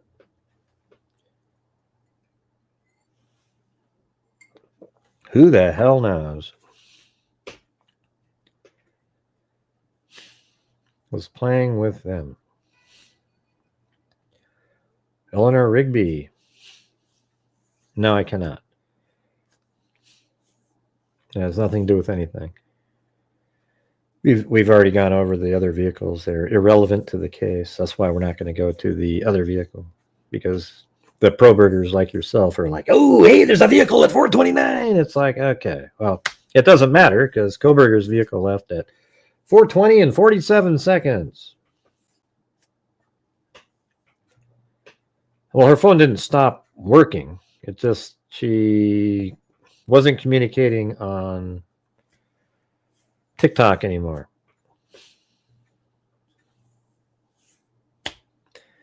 I tried to do a video today. When I put it out, it was for members only first, and then it goes out on, and didn't really do that great.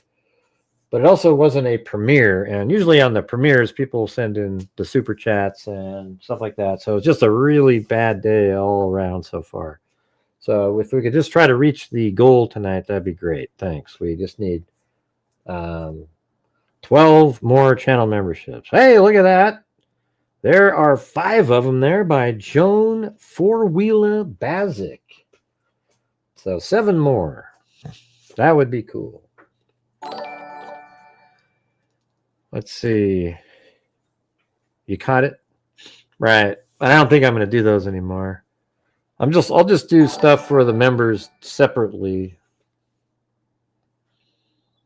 Thanks, Joan. That was very kind of you. Thank you very much. That was the largest support of the evening.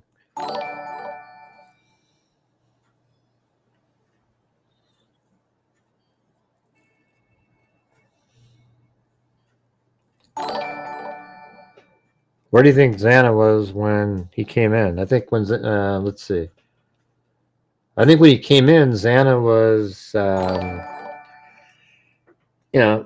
well, Well, it's possible. Like she was just kind of heading to the kitchen, in the kitchen, and Murphy's with her in the kitchen too, because she was with. I think Murphy was hanging out with Xana and Ethan. And then after that, she's outside of Dylan's door saying, "Hey, I'm taking you to bed." You know, just talking to Murphy. "Hey, time for bed, Murphy." You could easily see that. And then Dylan thinks that's Kaylee because, you know, that's, it's Murphy. So she doesn't know that it's Kaylee. See, that's what the pro-burgers won't do is, you know, think through something logically. What they do is say, nope, got to go with exactly what she said. She heard Kaylee. That's what the news does too, avoiding any critical thinking so that they can sell a story to people watching. It's crazy.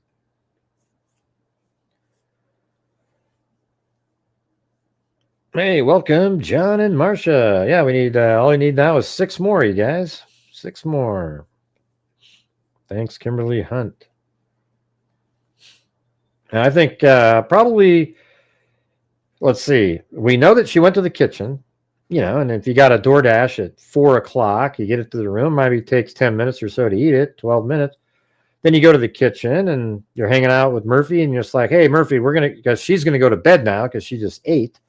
So she's going to take Murphy upstairs to, put him in his room, right? And then does that, and probably just got to the point of putting him in the room and looks over, and hears something, looks in there, and sees this person who has just killed Kaylee and Madison. It's a mess in there, and she's like, and it's lit in there, you guys. So then she goes, "Oh, there's somebody here," and then runs down the stairs. But Koberger chases her, and that's the sound that that Dylan heard.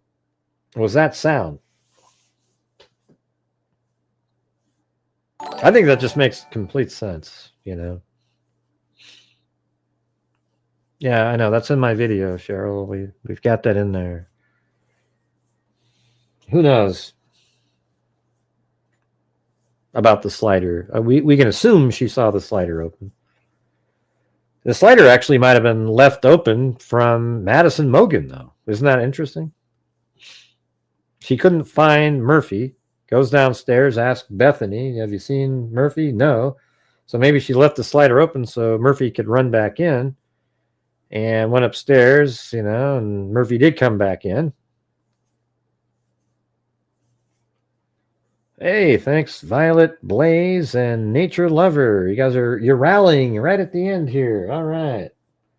Just need 2 more. Is that it? Is that the number?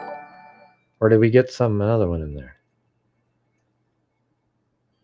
Oh no, we got 5. No, we already somebody else did 5. Deidre Gambrel. Well, thank you guys. Wow, that's crazy. Thank you. Guess I missed that.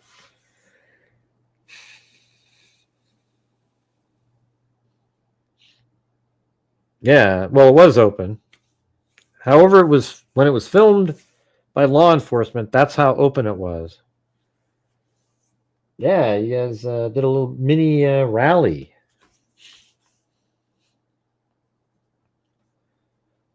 Maybe if I gift, even though we're way short of where I normally gift, maybe if I gift 5, somebody else will gift. We can do 5 more, and I'll match it.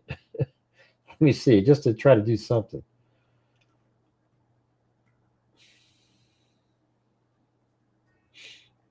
And here we go. Right there.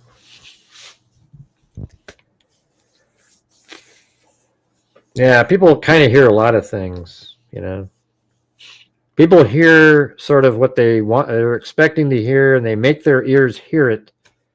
And that's exactly what the spirit box people do. They tell you what you hear, and then you start hearing what they tell you. Stupid is being nice. You hear. Hold on. You're an absolute moron. That's not what I meant to hit. I meant to hit. I can't. Oh yeah, it's on the last page now. Over here, it's this one. At a hut. Stupid, delicate little buddy, skipper. Stupid, delicate little buddy. Match it. Yeah.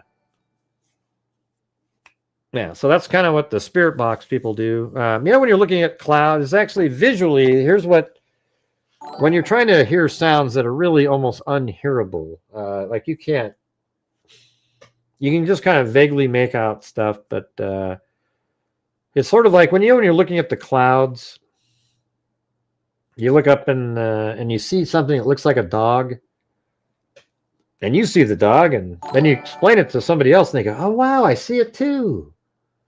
But what would they have seen without you saying what they were seeing? You see what I'm saying?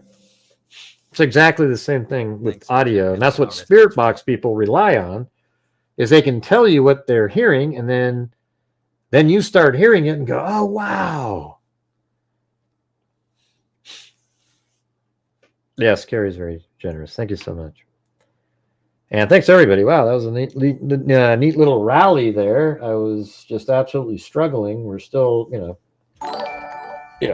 better than last night, or not better than last night. We're better than we were earlier.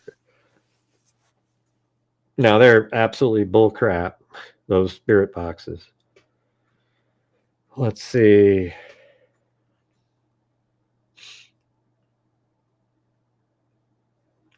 You know how you know spirit boxes aren't accurate? Because it's an app you buy at an app store, for God's sakes. Hey, thanks, Lisa Belson. Wow, look at that. Amazing.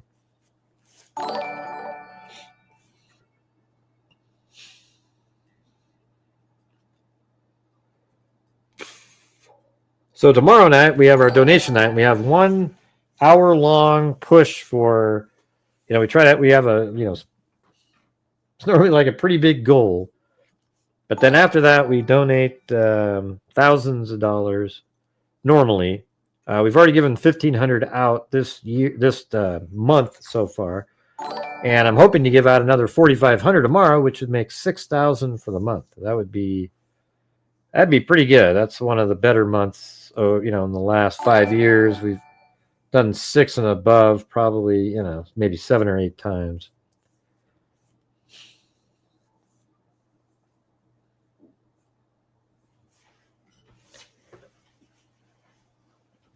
Oh man, stupid foot. Wish this stuff would just go away quick. It's definitely getting better, but it's just so I have this kayak, you guys. It's a fishing kayak where it's got pedals on it. It's called an Old Town.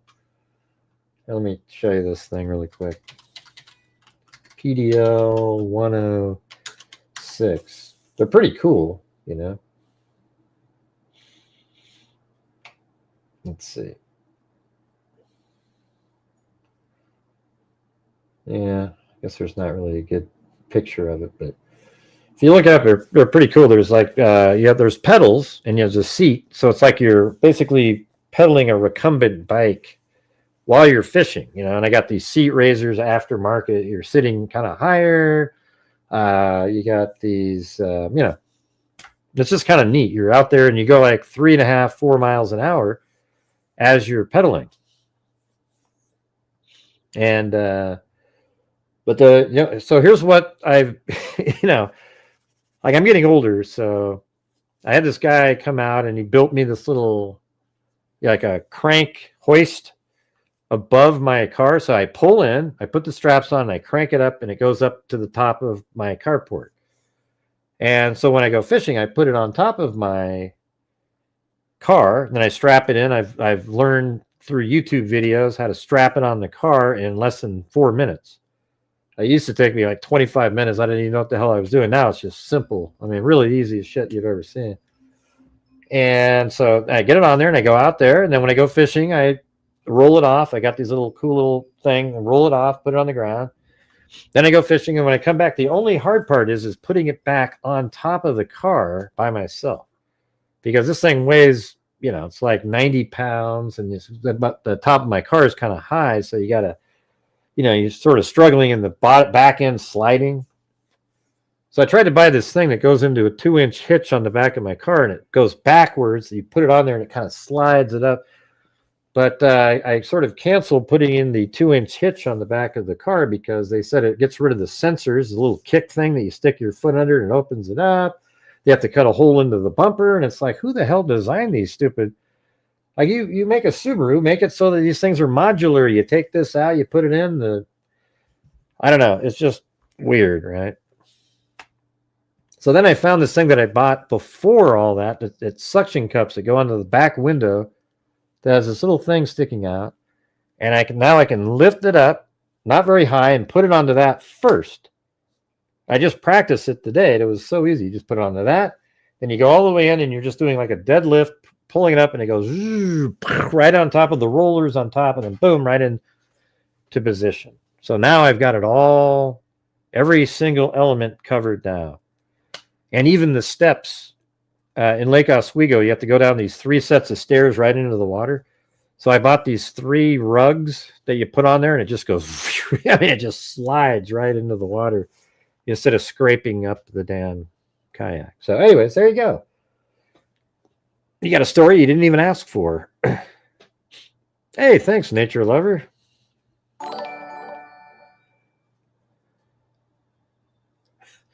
Well, it's true, though. I mean, why would you make a car and then when you want to add like a trailer hitch, you have to disable permanently the sensors for opening up the back door, and you have to cut a hole into the bumper? I mean, that's just idiotic. Who the hell came up with that?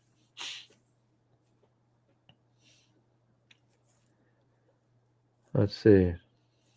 Well, sometimes YouTube deletes comments, and I also have words that are banned that are automatically remove comments too. So I guess that's something.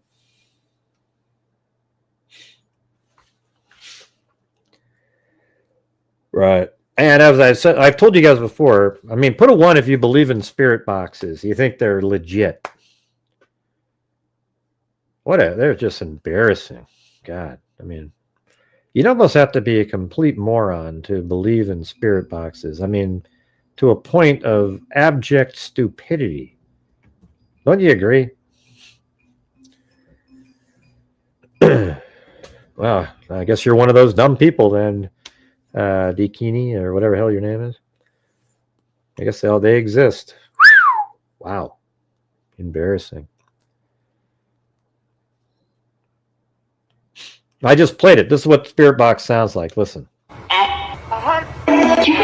So what these people do is they create these sort of mystery channels where they tune into spirit boxes. And these are apparently spirits that are all jabbering with important information that comes in. Yeah. It's so stupid. If you are somebody that believes in spirit box, you are an absolute idiot. That means you are somebody that'll get suckered by some used car salesman somewhere. Basically, here's what makes a good spirit box person. Somebody like me who investigates, figures out what's happening, and then instead of saying, here's what I came up with, you say, this is what the spirits came up with. And then it's like, whoa, that's crazy. And then you find words that sort of say some of the things that you need to be said. So when you're playing it, you pretend that they're saying these things. And that's really how it works. So listen, everybody, that we know at first it says at a hut. Listen to this, you guys. The very first thing out of here is at a hut. Listen. At a hut. Boom. Did you guys all hear that? It said at a hut. So that means wherever, whatever they were talking about when I recorded this took place at a hut.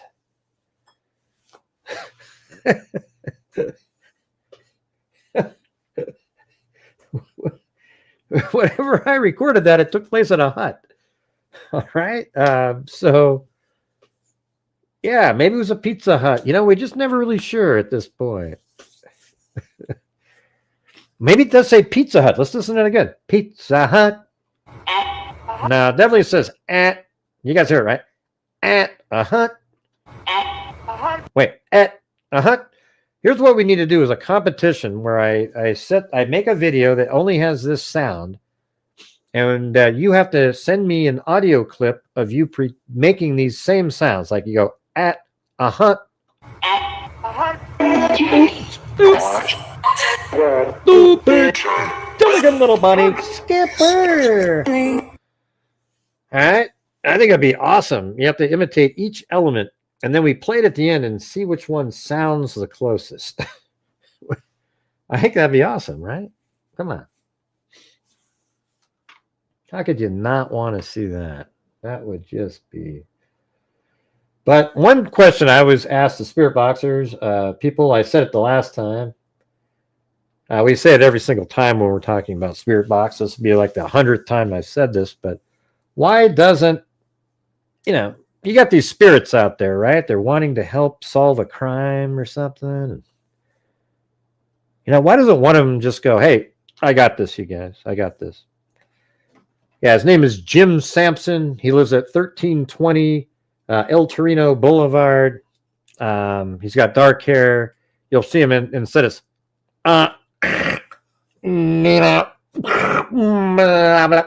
and there's all these voices coming in, and it's just like, wow, aren't you guys a little bit more organized? I mean, it's pretty crazy, right?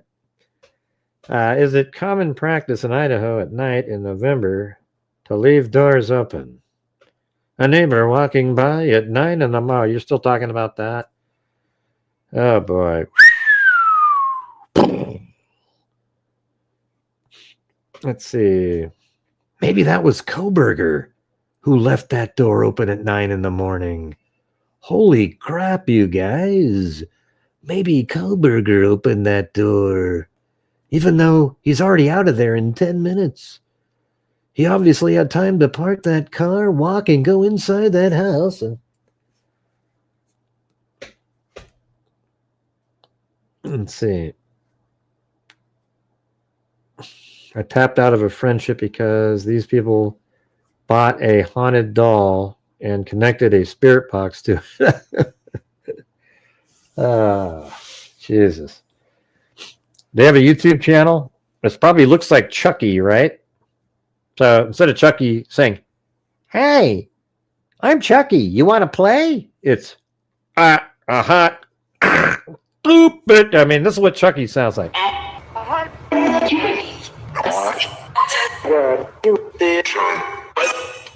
Yeah. Pick you, please, for what? I don't know. I don't get it. Witness recollection are often unreliable. Yeah, maybe it was at 10,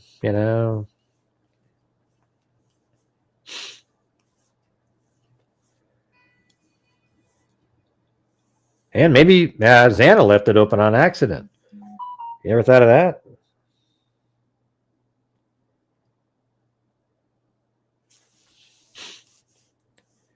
Do they have YouTube channel?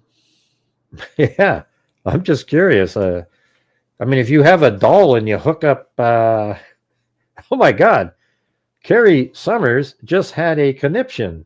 She rolled on the floor, laughing most of her ass off. I don't even know what the rest of that means. That's amazing. I know, that's what he sounded like. Lynette, hey, I'm Chucky. You want to play? Yeah, you got to admit, with Child's Play, did you guys ever watch the first one? I mean, wasn't that freaky as hell when it, we already knew, but when the doll with no batteries turned around and said something? That was pretty good. Why would you buy it from anywhere? See, look, we just got advice, everybody. Right here, listen. Never buy a spirit box from Temu. Their ghost reception is horrendous. Why would you buy it from anybody? Just say don't buy spirit boxes. They're dumb. All right, we don't need to have. All right, let's delineate now. Okay. So, I mean, when you get one from Temu, that's not a great place, but the one from Mattel is fantastic. I heard they've got 6th generation ghost detectors. They've got these really nice. I mean, come on. Let's see. Etsy sells the best spirit boxes. Sure. Oh yeah, those are fantastic. You don't actually believe in that shit, do you, Receptor? I'll have to block you if you say you do. Unfortunately, it just means I try to remove the dumbest of the dumbest. Like it really dumbs down the whole chat at that point. I wonder if they have some Trader Joe's spirit boxes. I did Ouija board once. You get kind of, what's weird about it? Like you get sort of hyped out because of the situation. You're sort of like, ooh, this is weird.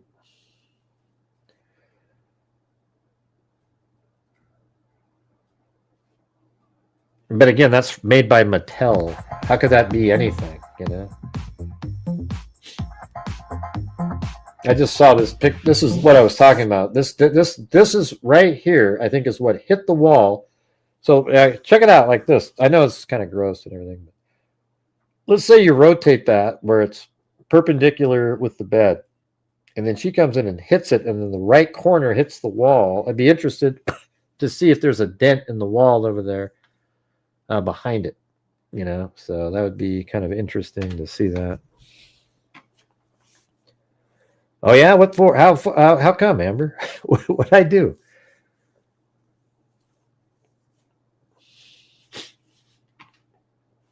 Where are we at, by the way? So we are at 27.5 for the year. So if we do 4,500 tomorrow, it would put us at 32, right? Is that right? 4. Yeah. Wow. 32 would be better than 2020. And with, let's see, September, October, November, December, if we can average even 3, that would get us at 12 plus 32, 44, which would be our third. There was a 42 year and then a 49 last year. But if we can do 45, 45, 45, I mean, we could get right up to last year's numbers. So that'd be all right, I guess. You know what I'm saying? I'm used to people just trashing me all the time. So it's hard for me when people compliment. It's like I just, it's almost a shock. I've had years of just complete troll nut job, communities of hate. They don't like that I try to get super chats in and try to, help the channel be supported and be able to give away a lot. Like we're the only channel out there that really goes hard at trying to be able to give away a lot too, And so people don't like that element. I don't even like having to ask. That's why I wish it would just, be more of a natural phenomenon from you guys watching, knowing what we're doing here, and not really have to always say, hey, everybody, if you could please help support the channel. It's sort of, I don't know. Sometimes it feels sort of soul crushing to have to ask all the time. Oh yeah, no, I get there's whole YouTube channels that trash me all the time. They take one quote out of something. They never mention all the great stuff that we do, the letters that I get from the organizations, the scholarship fund, the DNA fund, everything. I don't know what that means, Cheryl. I don't know what that means. Let's see.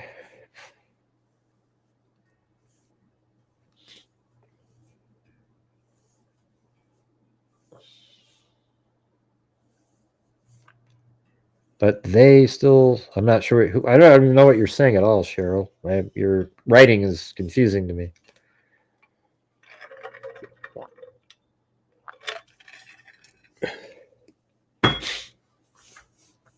That's right. It is broken.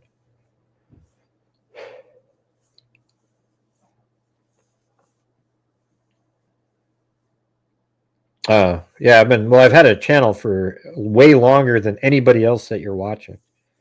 Somehow you missed mine.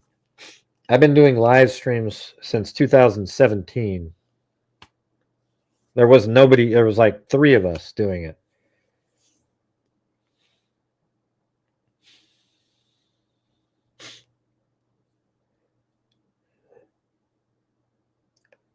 Kanika Jenkins. Yeah, I was the lone person in that entire case. For the people new here, if you were ever watching the Kanika Jenkins case, it was very similar in some ways. I was the only person in the entire true crime community of in any place that got the case correctly the whole time.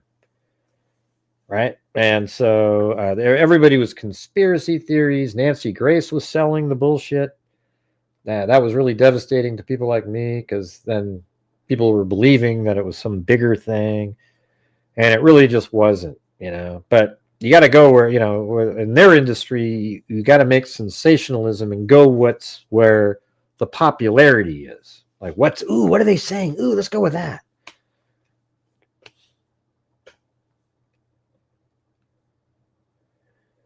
Yeah.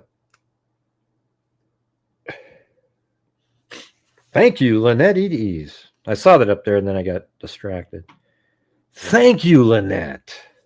Jesus. Thank you so much, Lynette. Na na na na na na na. Yeah. Yeah, there's victim blaming. So this case, let's see. We got this case. We've got I'm talking about where there's this huge variance. Oh yeah, Delphi was similar. So I'd say Kanika Jenkins, Delphi, and this one were the biggest cases that had such an overwhelming number of idiots on another side. Okay. The Delphi case, here's when people are full of shit. People like Bob Mata, for example, who sat there and pretended that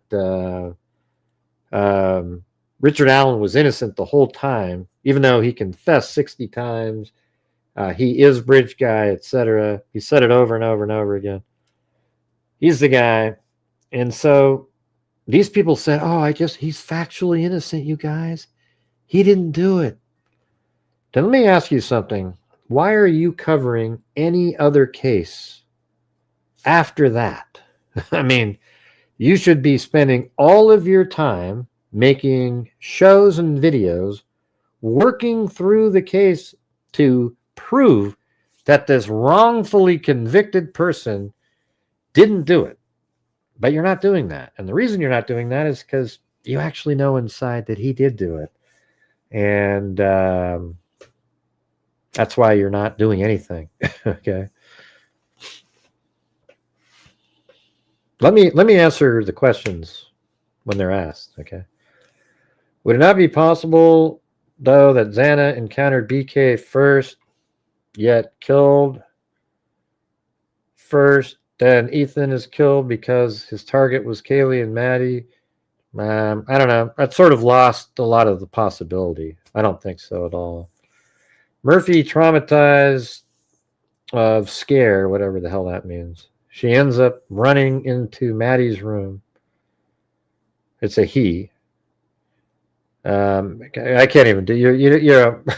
Can you at least spell the names right and get the genders right and everything? I can't read your comments. Raincoat. It's just start over again. Jesus. There's nobody named Maggie in the case.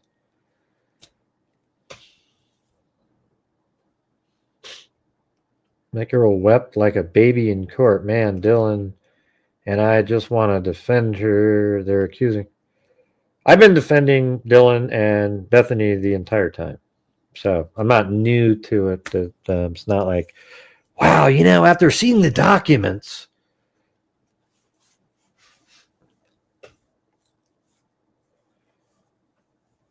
Hey, look at it. It's Linda Howell, as in Linda Moulton Howe of the Cattle Mutilations and Crop Circles from Art Bell days.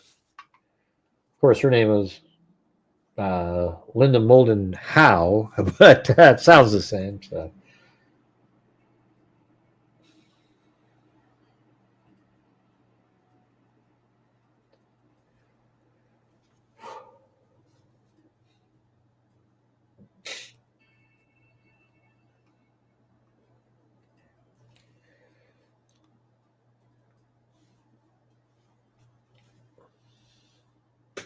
Do people not know how to spell?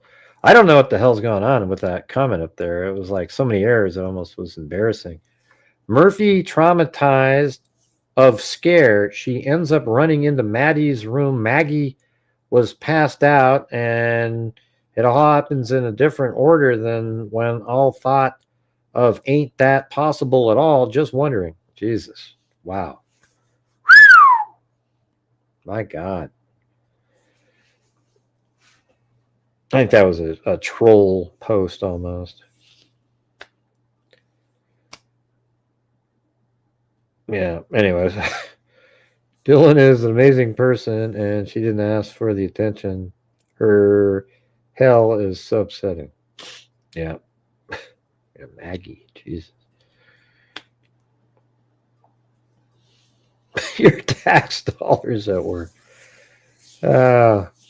We already answered, Joan. You don't need to answer anything. I already told you no. The answer is no. Yeah, we talked about wherever the blood is, they know exactly where. If there's any blood from Kaylee or Madison downstairs, then that's the order. Law enforcement's told us what the order was. I originally thought maybe it was Xana first and Ethan, but it just doesn't really. Well, yeah. I mean, the thing is, a theory that I had originally, I guess you could still technically make work. And here's what that theory would be. He goes in and he attacks Ethan and Xana first and thinks he's killed both of them. Then he goes upstairs. See, it doesn't work now with the new information, though, with the somebody running up the stairs and then back down saying somebody's here. But I guess you could say maybe Kaylee's upstairs and says, hey, there's somebody here. And Koberger had gone upstairs. And then him hearing the voice, maybe he heard Dylan yell for the names and ran down the stairs, but didn't realize where it was coming from. And then when he went back over, he thought maybe that was in Xana's room again, and she's awake again. And he goes, hey, it's okay. I'm here to help you. And then attacks them, her again, basically killing her for the second time. So I don't know. That's just I just don't think that that's as likely. That's a complicated version. That means he would have gone to Xana and Ethan, then Madison, Kaylee, and then back to Xana's room again. And the thing that's still bothersome is like when he said, it's okay, I'm here to help you. I guess it could be kind of what Lisa always says is he's just nuts, and he runs over there, even though she knows he's chasing, even though she knows he's chasing her. He said, or let's see, even though she knows he's chasing her, he still says, it's okay, I'm here to help you. And then he attacks. Yeah, do we have any coffees in here tonight? I don't think so. Oh, we do have one from the coffee queen herself, Lisa Valenzuela. But yeah, it'd be great if you guys could help me out with some of those coffees there. That'd be a good way to support the channel. Hey, somebody followed me on Twitch. Crazy, huh?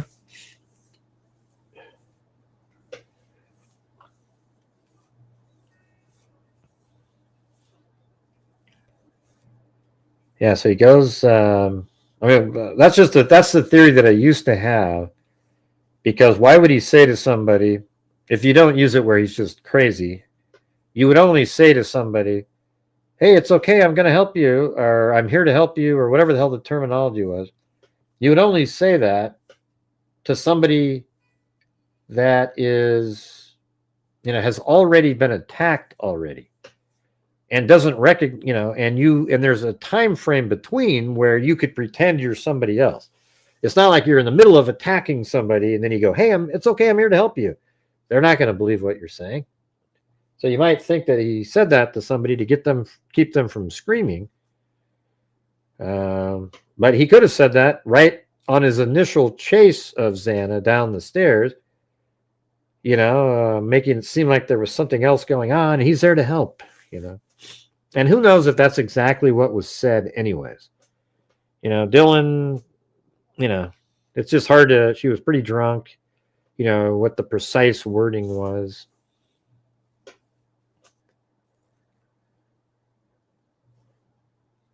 Why, was somebody else going to get a coffee? That should work. I've got it's turned on right there.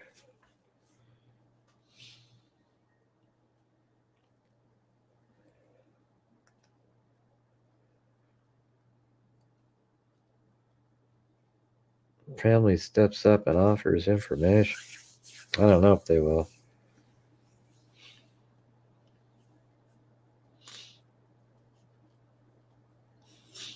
Well, saying to somebody, it's okay, I'm here to help you, is a common phrase. I'm sure you didn't get it from Vampire Diaries. Give me a break. You guys are, these pro burgers, man. They come in there and they try to come up with, my God, crazy.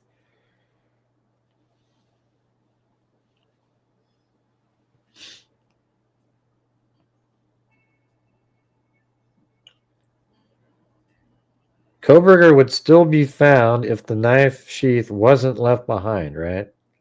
I think there'd only be a really strong case if the sheath was left, even if it didn't have DNA on it. Because then you could make this whole huge circumstantial case where he purchased the exact same make and model that's on the bed. His phone was turned off, the white launcher driving around missing a front plate, and all of the other information. Hey, thanks, Mary, for the coffee, and also to, what is it, Jill, or Jalillo, or something, little old me, J, little old me. There you go.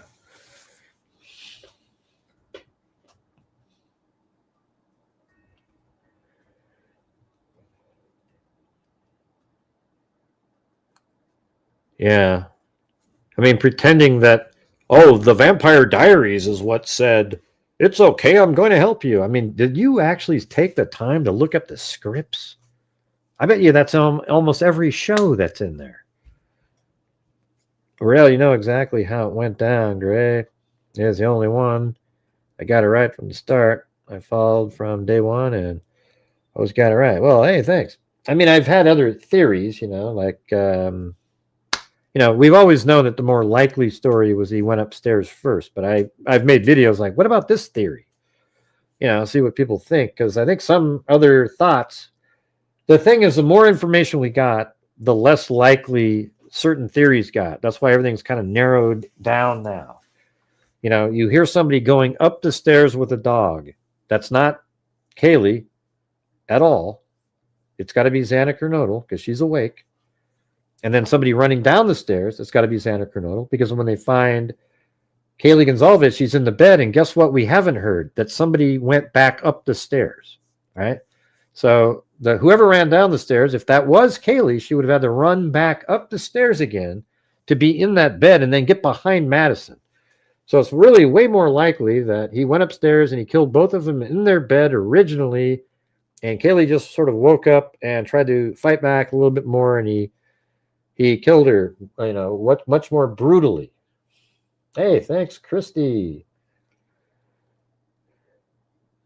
And so that's way more likely. So once you realize that, and you sort of take them out of the picture. They were killed by Koberger. Now, how does the Xana thing, and now you hear Dylan say, oh, wow, there was somebody, it looked like they were dancing, playing, singing a song, playing with the dog. And then that's got to be Xana, right? Because she's awake at 4 getting a DoorDash, and Murphy's likely running around inside the house playing with them. And then she goes upstairs with Murphy, and then she sees somebody in the room while she's dropping Murphy off and says, hey, there's somebody here. And she takes off and does not end up finishing putting Murphy in the room, runs down the stairs, then Koberger runs, and then you hear a bark or something. Something's coming from... Now, maybe Murphy is chasing him down the stairs. And he doesn't start barking until there's actually he sees that that he's killing people. It's dogs are really perceptive. It's not like they're just sort of there.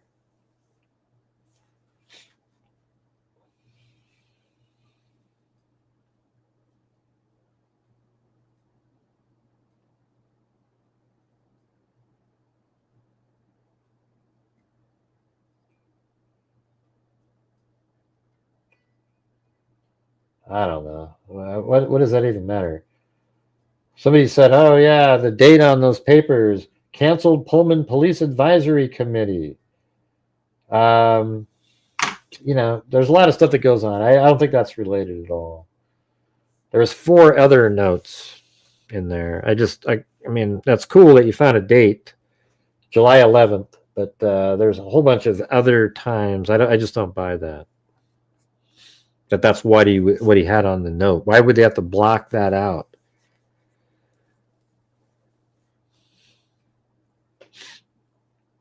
Yeah, we were just talking about that. I don't have any thoughts. Obviously, whatever was blocked out is something that's private. I wonder if Kaylee walked into the room and said someone is here No. Nope. I've already gone over all this, and I've explained how this all went down. So let me do it again. All right. And this is based off of actual witness testimony, or not testimony, but statements. So listen to this. All right. So Dylan and Bethany were home, and then right around 1:58 or so, Kaylee and Madison came home. Then they all go up to Kaylee's room, and all 4 of them are in there. Dylan was actually already asleep, but woke up because they came home, and then they all went up there. And because Kaylee and Madison had macaroni and cheese with them, Bethany and Dylan were like, hey, maybe we can get some. So Dylan calls, texts an Uber driver that's sort of off the books Uber driver, and said, hey, are you available? And he responded and said, yeah, he is, but Bethany and Dylan decided not to go to the grub truck because, for whatever reason, and didn't respond to the Uber driver. And so at this point, Kaylee is getting ready for bed in her room. So we're probably looking at about 2:20-ish, something like that.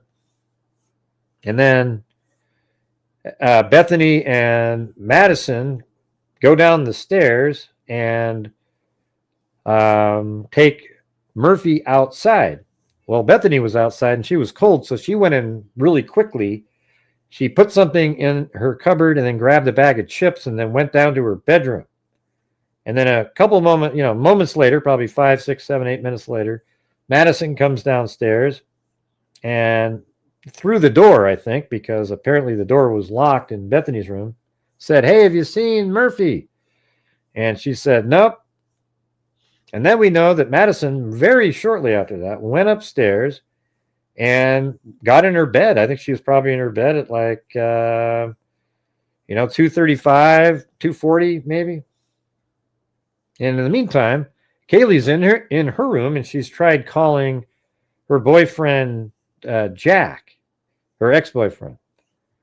And she wasn't getting anywhere, so she said, oh, maybe if I ask in her mind, if I have Madison call, he might answer. So she goes into Madison's room, jumps on the bed and says, hey, can you try calling Jack? And then she tried calling Jack multiple times and did not get a reply. And then she tried calling one last time and didn't get a reply. And then Maddie calls Bethany Funk. And I'm just kind of wondering what that was about. That was like at 2:54. Maybe it was something about like, hey, did you ever see Murphy? Because maybe Murphy hasn't been found yet. So she left the slider open downstairs to let Murphy in whenever he decides to come back. And so they're just kind of chilling out up there. Doesn't that make a lot of sense?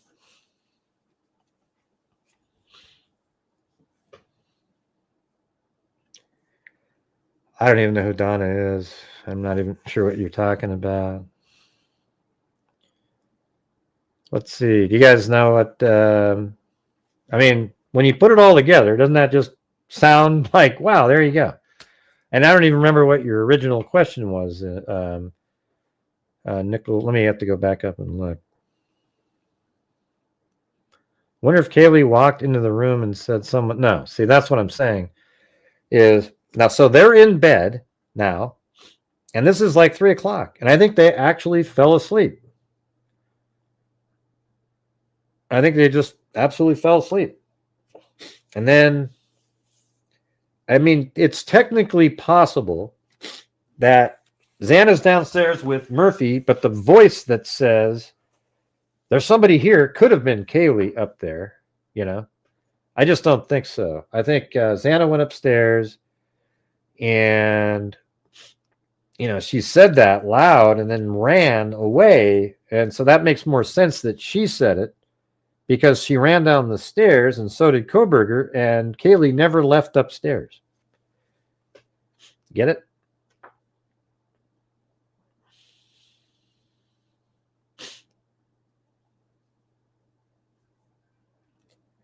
Yeah, so she had already gone to bed, Kaylee, in her own room. That's why her bed was unmade, because she went to bed already. And then she got out of bed, and she was getting ready for bed when they all went down. They say that in their interviews.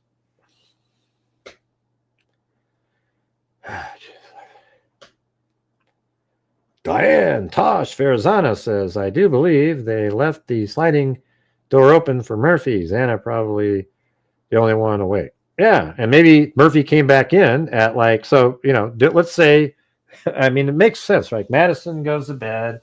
She's up there like, hey, I couldn't find Murphy. I left the door open. He'll come back in.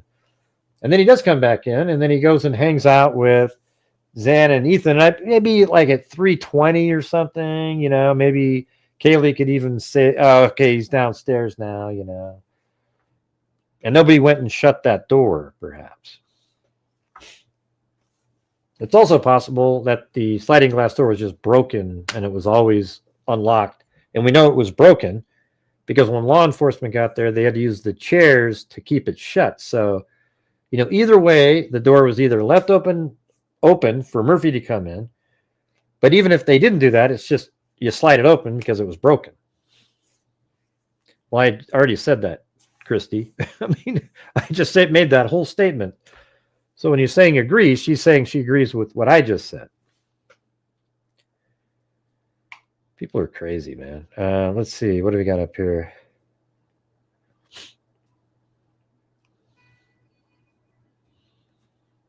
I don't know what you guys are talking about.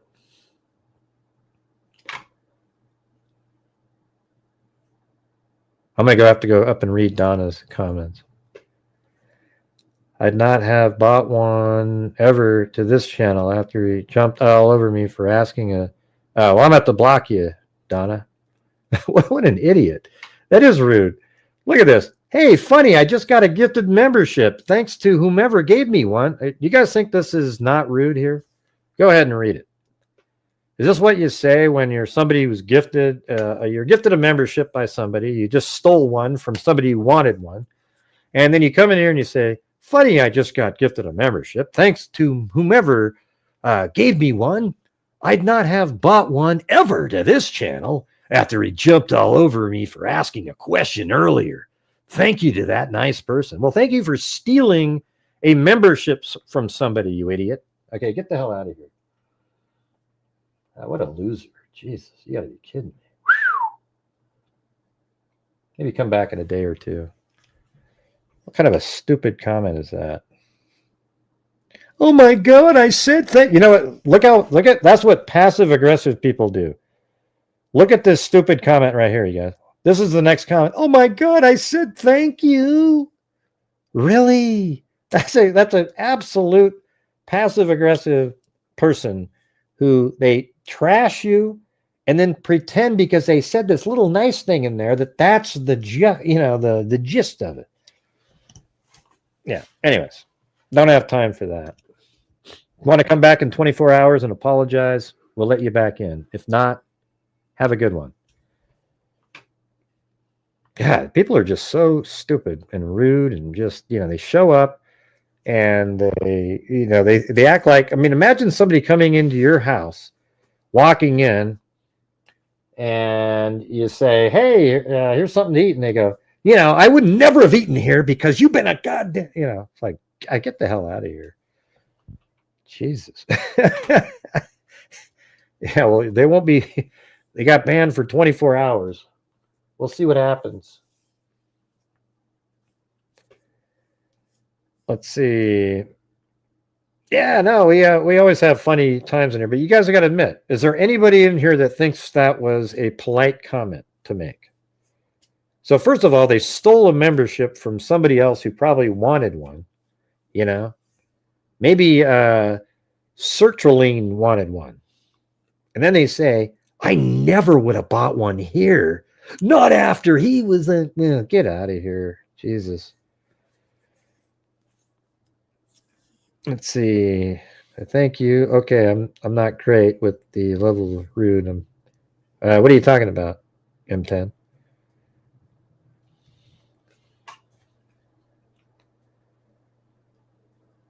Right. You're gonna have to use this. You're right. Let's see. Let's try it again. Where is Donna? At a hut. She's at a Pizza Hut, you guys. Yeah, if you come back in and you apologize without any equivocation, we'll let you back in. If not, see you later. Oh, you heard Hardee's? Yeah. I responded to them kindly after what they said? What do you mean? I mean, how do you respond kindly to somebody who says something so stupid like that? Well, I mean, I see what you're saying. You just saw the part where she said, wow, I was gifted a membership. Thank you to whoever gave it. And then you sort of moved on. You didn't read the next sentence. Yeah, I get it. Yeah, you just didn't read the next part of the sentence. Yeah, I don't think you would have responded that way. Yeah, I wouldn't doubt that at all, Christine. Misinterpretation? What kind of what are you talking about, Sleuthy? How do you misinterpret this sentence?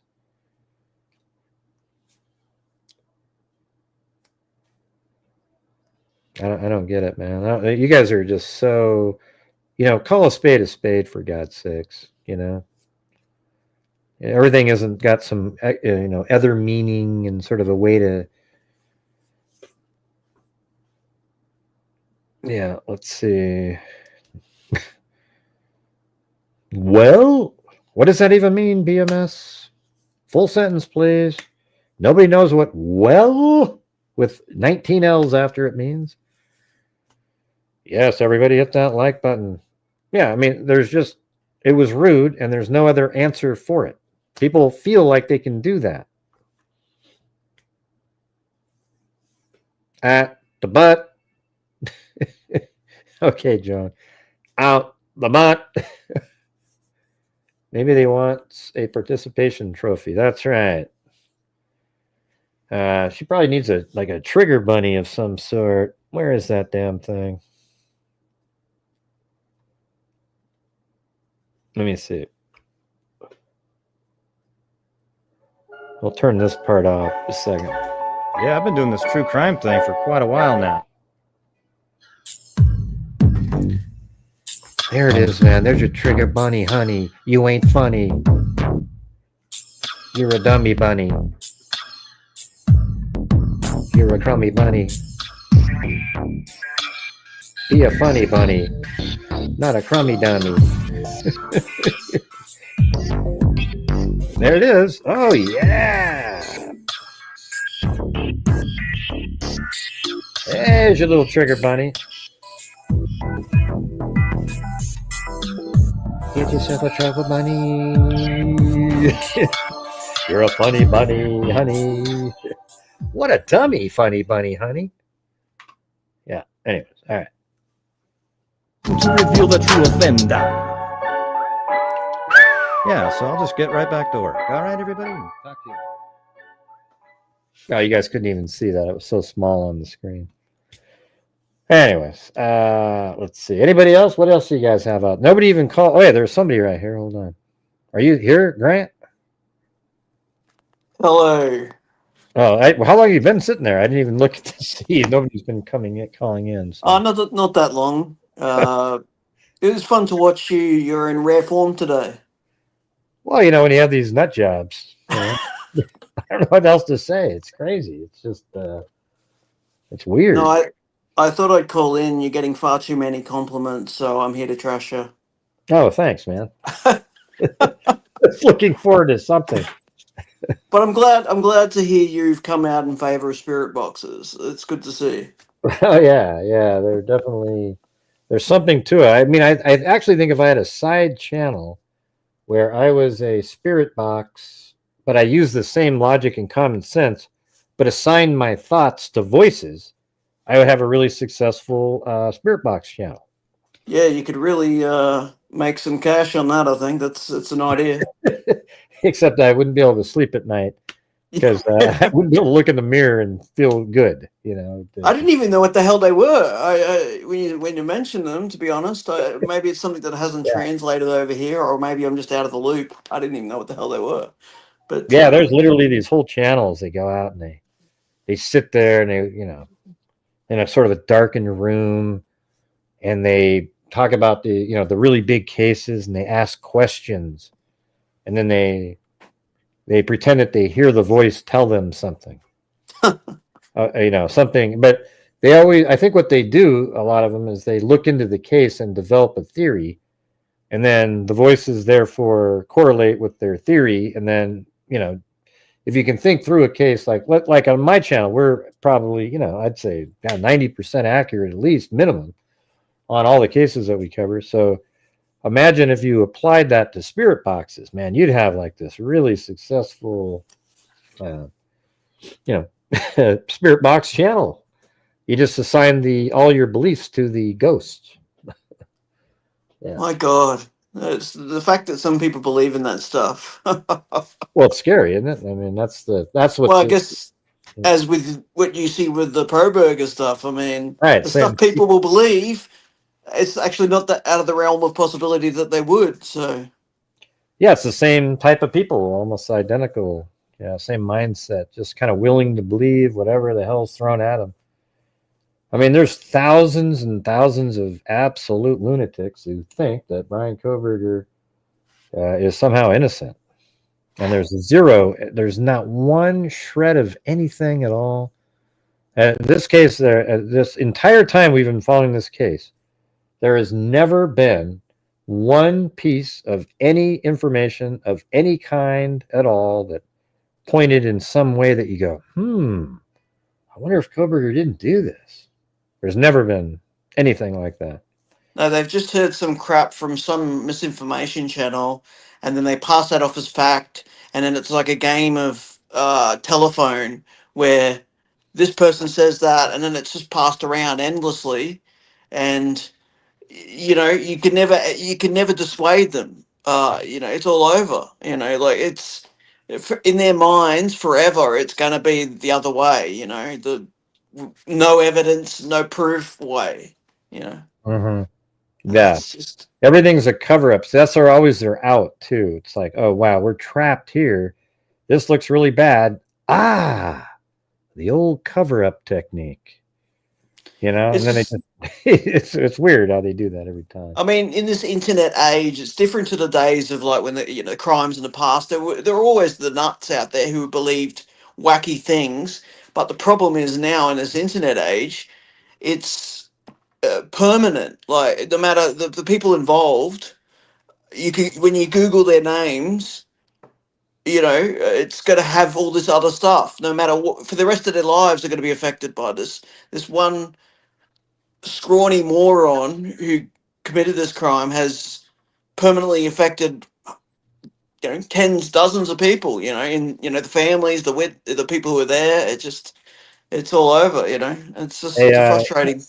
somebody just said that you sound like rich leather and mahogany. Man, I you don't know got how to take. I don't know how to take that one.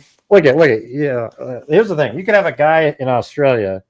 You could be 7,000 pounds with 7,500 zits on your face, but as long as you have an Australian accent, my God, you're the hottest person on the planet. So you got I agree. I am the hottest person on the planet, of course, but no, but yeah, it does have an effect, as you said. It's yeah, Americans, and the funny thing is, Americans will believe anything you say about Australia, even though it could be a complete fabrication. You can just say just about anything, and that's what I love. I always love messing with Americans. So. Yeah, you guys do have some interesting like words that you use, and half a servo. What are all these, like, a whole bunch of different terms? Zozo's taught me some of it. Servo is like service, like you would say gas Yeah, station. We right. say service station, and then it becomes servo. Yeah, Or like it's afternoon here. We would say this arvo instead of yeah, afternoon. Arvo. We Right. we try and shorten everything into like slang terms and But how did it yeah, become Arvo? Like, what's Arvo or Avo or afternoon. Yeah, it doesn't make sense to it. okay? It Yeah, yeah, it doesn't make sense. I guess that's the whole thing. It's like, why doesn't it make sense? like no, you like your name. I say Hughesy because this is what we do. Like Steve-O. Although that's like Yeah, you have Steve-O there, but it's just the way we do it. And yeah. Well, it's cool though. I like how you guys do all that. One other thing, when I went there, I went to Melbourne, and when I was hey, you pronounced it properly. yeah, when in 19 yeah, there's no R sound. It was back in like 1980. So I actually have a pair of the original Ugg boots. They go up to my knee, like my shin area, like way up high, and I still have them. They're like, God, how many years? 45 years old pair of Ugg boots, and they were right when they were invented. I mean, if you go back and look it up, that's the right then. They last, mate. They certainly last. And I went to the my favorite. Let's see, it was the Richmond Tigers, were the team that I watched, and there was a guy named Kevin Bartlett that was their star player. He was really creative. I mean, that game should be worldwide, man. That's the coolest game I've ever seen. Yeah, we call that Aussie rules football. Yeah, or footy. Yeah. Full footy. Yeah, we have a number of different sort of sports that we call soccer footy, or a rugby and rugby union, rugby league. We call it like it. There's depending on where you're from in Australia. Like I'm Aussie rules football, or is more a Melbourne thing. That's where it's from, the state of Victoria. Yeah. But where I'm from, it's more a rugby and rugby league area. Oh, So rugby. we call footy, and it's just For someone who's not used to it, you go, but this is footy, and you also call that footy, and but yeah, it's I went to I went. The weird thing is, even though it's not weird whatsoever, I went to we went to a zoo, and there was cockatoos there, and they all spoke with the Australian accent, which yes, it's not weird because that's what they would have learned to listen to. yeah, But like if you're just a regular person and you're like from somewhere else, and you go there and you hear this bird talking with an Australian accent, it just seems odd, strange, funny kind of. But at the same time, of course, they would sound like that. What are they going to lose the accent? Because, yeah, exactly. They're not going to use a foreign accent. It's just they mimic what they hear, right. So and that's pretty cool. But anyways, I didn't mean to get you so distracted off of this. no. That's I always. It's always fun to talk to Americans, because we're even though we've got a lot of the same beliefs and the same language and culture in a lot of ways, we're all we're all so different as well. So it's always fun to see the differences. Yeah, yeah. Well, I remember when we used to always go to these little video game places, and you guys had Arcades. you guys used to have these 2-cent pieces, right? There was these 2-cent pieces, and they're kind of big. And so what this kid, we used to just hang out with the thugs. I mean, it was so weird. We didn't realize that, but like these kids were like, you know, we're not working or anything. So I mean, we're just hanging out with these kids, even though. So we go in there and you take the 2-cent piece and you can put it in there and you flick it up with your finger and it would go up inside and go, and you get to play the game for just 2 cents. So you could like get a whole bunch of 2-cent pieces and do that. And I don't know. That's pretty much what we spent most of our days doing. It's just complete waste. Yeah. We were I grew up only on- like 16 or something. But. Yeah, it used to be so good going to the video game arcades back in the day, but of course they're all much all gone like everything else. Everyone's plays games at home now, so they're all kind of dead. But Yeah, it's all gone. But as far as the case is concerned, I think that excuse me. I think that was a great discovery, even though it may not be him, but the whole the tree in the middle of nowhere thing, and seeing the white car, and the fact that you did all that research. I haven't seen that anywhere else. No one else is talking about that. You mean the white car, the way I have it moving around? You mean? Yeah, and the fact that you had looked back with the Google Maps to That was earlier and yeah. seen that there was a white car photograph there. I mean, yes, we can't prove it's him, but it's with that witness testimony, it's pretty interesting. Yeah, it made it a hell of a lot more interesting because of that. Like if you had just randomly saw that white car during that time frame, you might have went, God, I wonder if that's Koberger's car. Just as a random thing, being in the area. But then you have a witness who literally describes seeing a white car at that very same tree. That makes it way more interesting. You might have, let's say you just randomly were looking at the map and there was no witness story and you saw this white car parked on a route that that he took back. You might have said, wow, that's weird. Was he there another date? You might have had that thought in your head, right? It might have popped in your head, but then it turns out a witness on the day of the murder saw a car there. Then it seems to add a hell of a lot more like a possibility to it. And the fact that there can't be much traffic going down that road, especially where it starts to hit gravel. To me, that must be a little traveled road. There can't be too many people at that time of the day, and certainly parking there. It's too much of a coincidence in my mind. But then I have to be careful not to say it's absolutely true because we can't prove it. Yeah, and that's exactly what I say in the video. I don't know. I just thought it was too interesting not to put out there. Absolutely. Right. So, what background? Like one of the first things I ever saw of your work was the the 3D models and all that of the house and the crime and all that. Mm-hmm. Do you have a background in that, or did you just sort of self-teach yourself?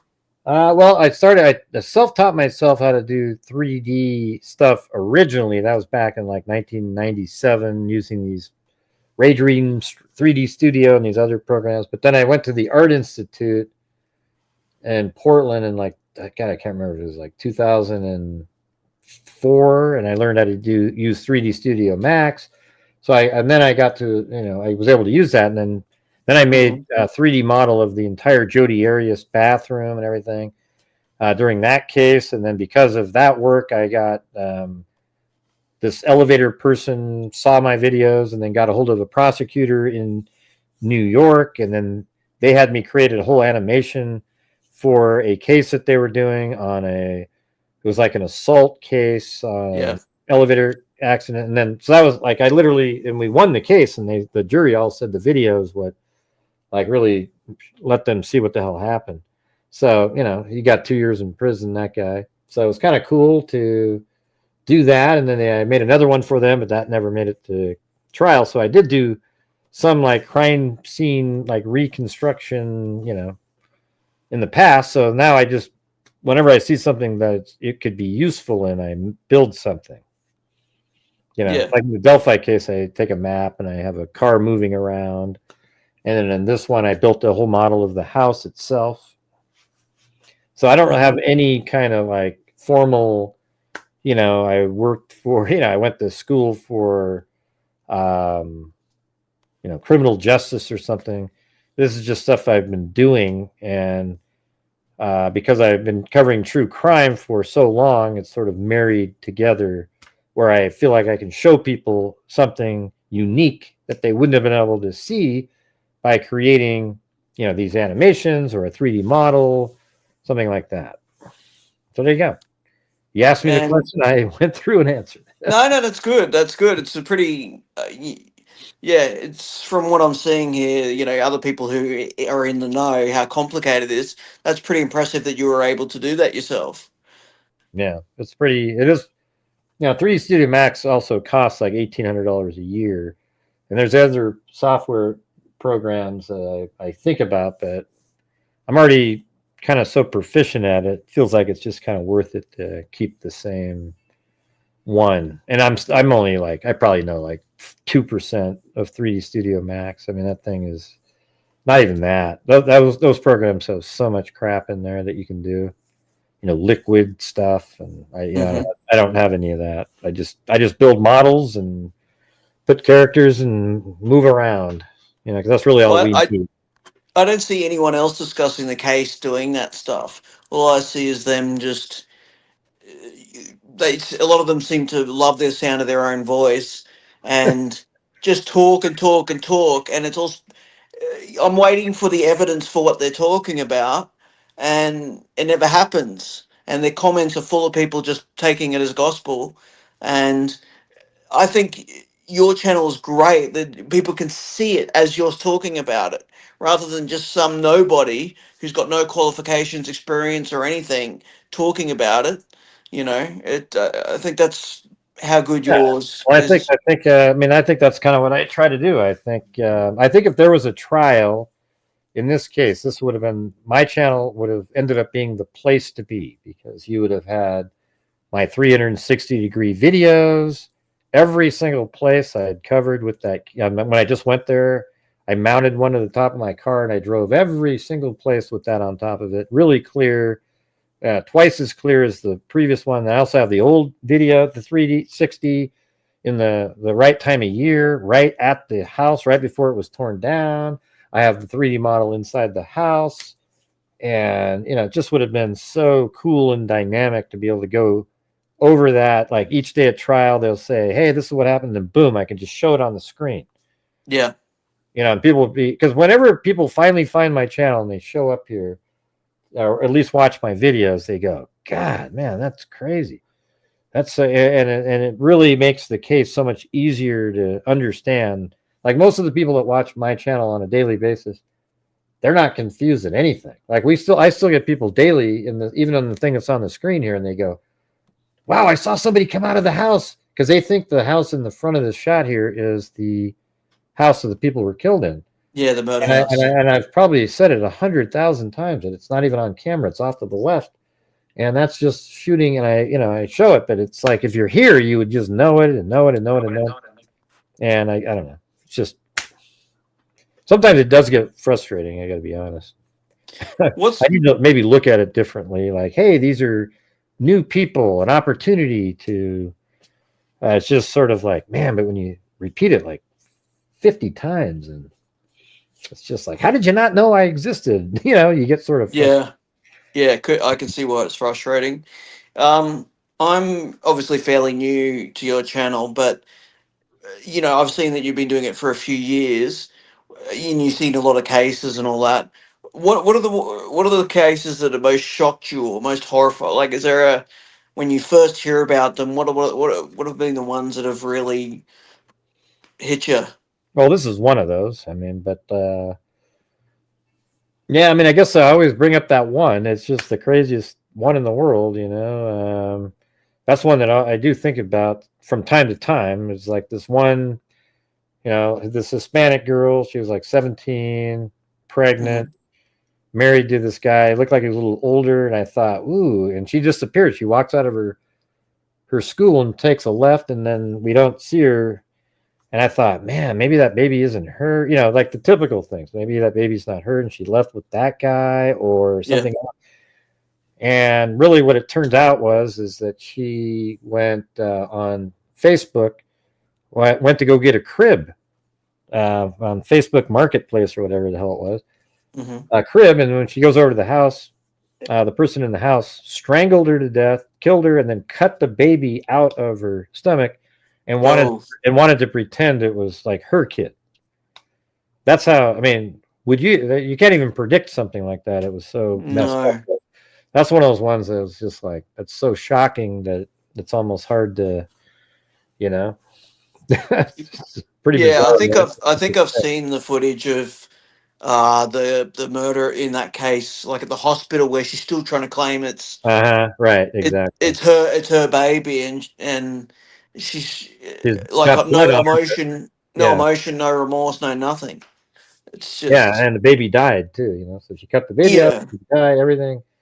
Yeah, it's just a absolutely horrendous story. And then you see the husband and everybody crying later. It's like, God, Jesus, man, it's just. Especially when I think it was the mother that found her as well. I think it was like the mother or someone like that. Well, the weird part is they actually, like 2 days before that, they found a baby on top of a garbage can that just got given birth to. So everyone thought, oh, that's got to be that baby. I mean, and it turns out it was just some other baby that somebody put on top of a garbage can. It had nothing to do with anything, but it was just, you know, how the timing was. It was right in the same area. You would think that that's what that would have been, because it was a baby that was just born and placed on top of the garbage, but it was not. Yeah, that's probably one of the worst ones. You know, there's a lot of, I mean, over the years, there's been a lot of horrendous stories. It's hard to just kind of pinpoint one. It's just because I mean, so often, of course, it's someone that knows the killer. You know, the husband, the boyfriend, the whatever, and you know that's why part of why I guess the Koberger Moscow case is taken on, because it is that kind of serial killer-esque situation. Complete stranger, as far as we know. You know, no proof to say that he, you know, any meat or anything. No, I think that's why a lot of people there go, hey, Gray, you know, I'm sick of the Koberger case, but I'm not, because that, I mean, that the reason is because for me, this is one of those really rare. Usually there's a reason, you know, oh, okay. He didn't want to pay child support, so he killed his wife and his kids. He didn't want to do this. There's always this reason. This is one of those ones where it's like a nightmare. This guy just came from nowhere. These kids had no idea, and he just killed them because he wanted to. That's it. There's no other, you know. And so that's where it gets kind of, it's creepy. And that's why, for me, it's interesting to kind of try to figure out what actually happened in this one all around and see how it all panned out. Well, and the fact that, you know, people looking for a motive, well, it's never really going to be like a typical motive. It's always going to be part of it was just to kill, it seems. Like other killers, he went there for one singular purpose, it seems. You know, you don't bring a knife like a K-bar knife if you're not going there to cause real damage. And the fact that this was not a purchase that it just happened. Wasn't the K-bar purchased like January or February of that year? Well, he bought it in late March of 2022. So yeah, just really only about 3.5 months before he went there. So he obviously bought it, you know, like he went there knowing he was going to be killing somebody. So I don't even think he cared about school at all. It was just kind of a hiding place. Like, oh, I'm a student, you know. I don't think he gave a shit about that school. He was just there to kill. Absolutely. And then he bought the balaclava in January from Dick's Sporting Good of the same year. So he bought basically two main items of his, quote, kill kit. I hate that phrase, but in 2022. So that, you know, he was obviously had months, like this was not there was certainly no spur of the moment This was months in the planning, because he'd been there so often. Especially when I saw your timeline, on one of the videos, the one with the car and the tree thing, and the fact I hadn't really had a good look at your timeline spreadsheet, and the fact that he was time after time within 100 meters of the house, that like puts it in more Well, that's what they perspective. say. I don't put that in there because, Dateline says that, and so do some other people, but law enforcement's never said that he was within 100 meters. Maybe that is real information that's out there that maybe would have shown at trial, but we don't have that information yet. Well, all we have heard is that his phone utilized basically the same cell tower as the people at 1122 King Road. And not really even sure, what that means, but you can probably tell the distance from the cell tower, and maybe they do have that information, but we just don't have that yet. But I mean, 23 different times he's utilizing their cell tower, and he's probably right there. I think he actually went into the house on one of the other times that he turned his phone off. I think he probably waited on a Saturday night. If I was doing the same thing, I would go to at 10 o'clock. You would be out there, because people don't go to parties on Saturday nights until like 10:30 or so. So he'd be waiting around the house at like 10 o'clock. It'd be dark outside, and he's looking through Madison Mogan's room, and he's watching her get dressed and ready to go and everything. But he's aware when they're all leaving the house.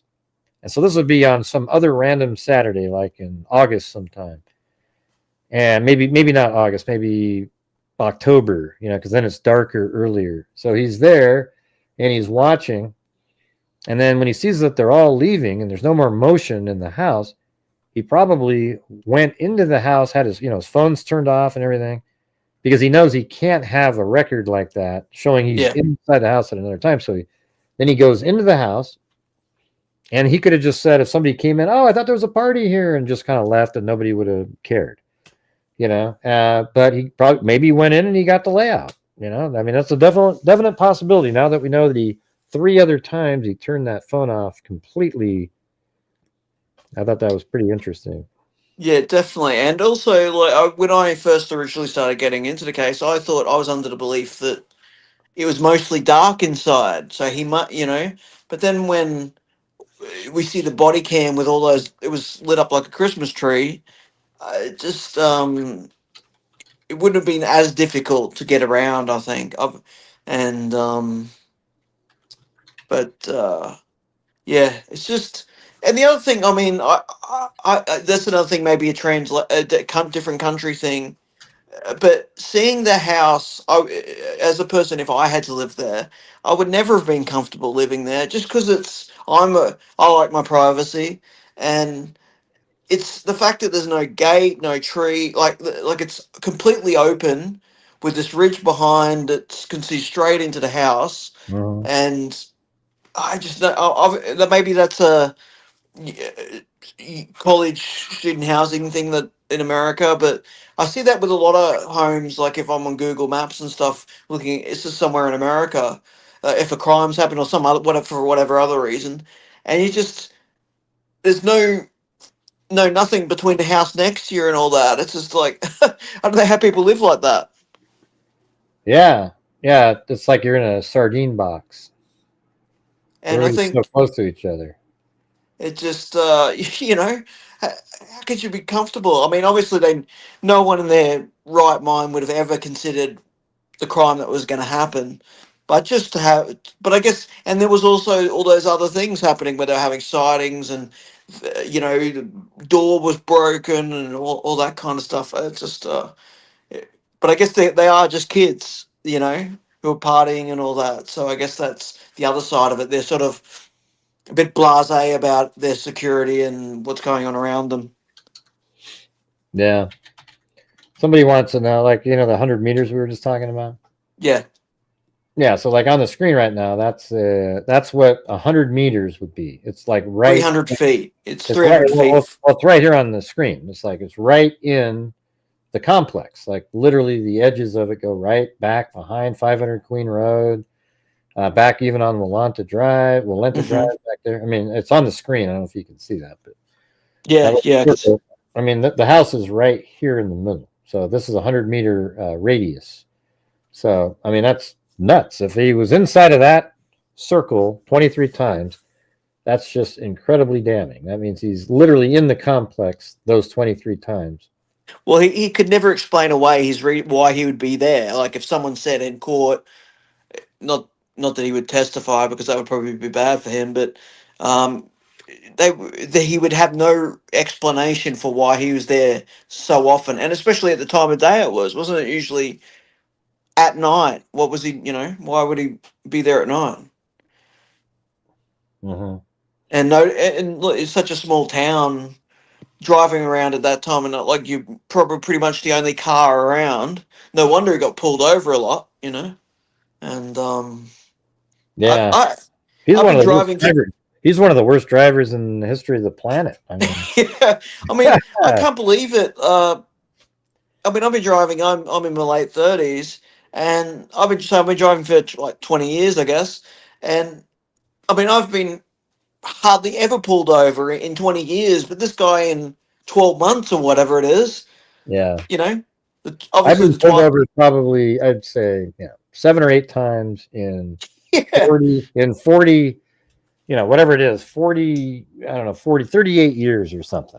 I mean, that's nuts. It's like every 10, it's like 5 years you get pulled over once.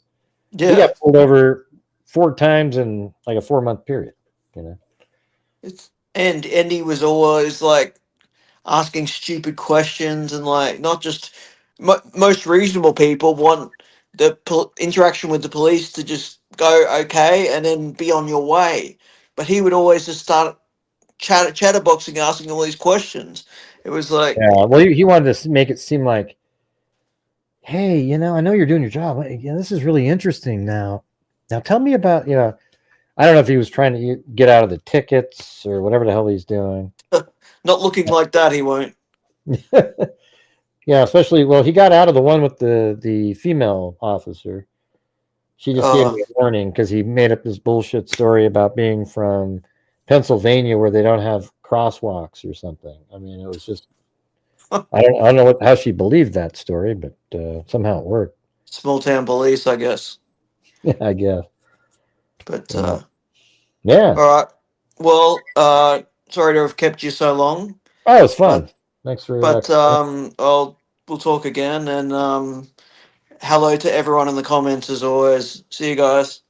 The sexiest man alive, man. That's me. He's coming back to the chat, everybody. All right. Thanks for calling in. Have a good one. Oh, you already left. All right. That was pretty funny. All right. It's Lollipop Trollop. What the hell is that? Jesus. I wonder if Brian's cellmate has nice birthing hips. Maybe not, since it's a guy, but they might turn Koberger's hips into nice birthing hips, if you know what I'm saying. I think you said in Pennsylvania you can enter an intersection and stop 1/2 way until. No, that's not what he said. That's not what he said. I actually agree that you should be able to claim the intersection. Yeah. No, but he said that in Pennsylvania they don't have crosswalks. Remember that? Yeah. You must have missed that part. Probably only heard what you wanted to hear as a pro-burger. Let's see. Brian better keep a good hold of that soap. Yes, that's right. On a rope.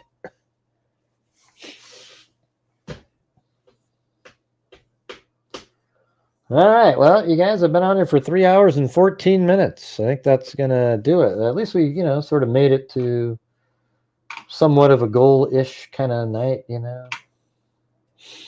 Not too bad.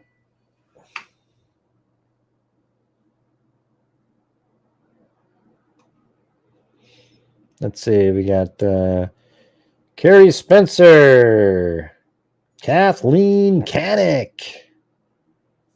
Remember that guy, Canick? He used to come in. I used to call him the mechanic. That was a long time ago. RMTH.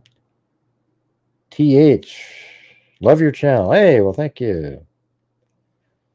Paul Marino, super sticker. Kimberly 1690. Hey, before I forget to let me do these, I always forget I say thanks to the people on the coffees, but sometimes at the end I don't go back there again.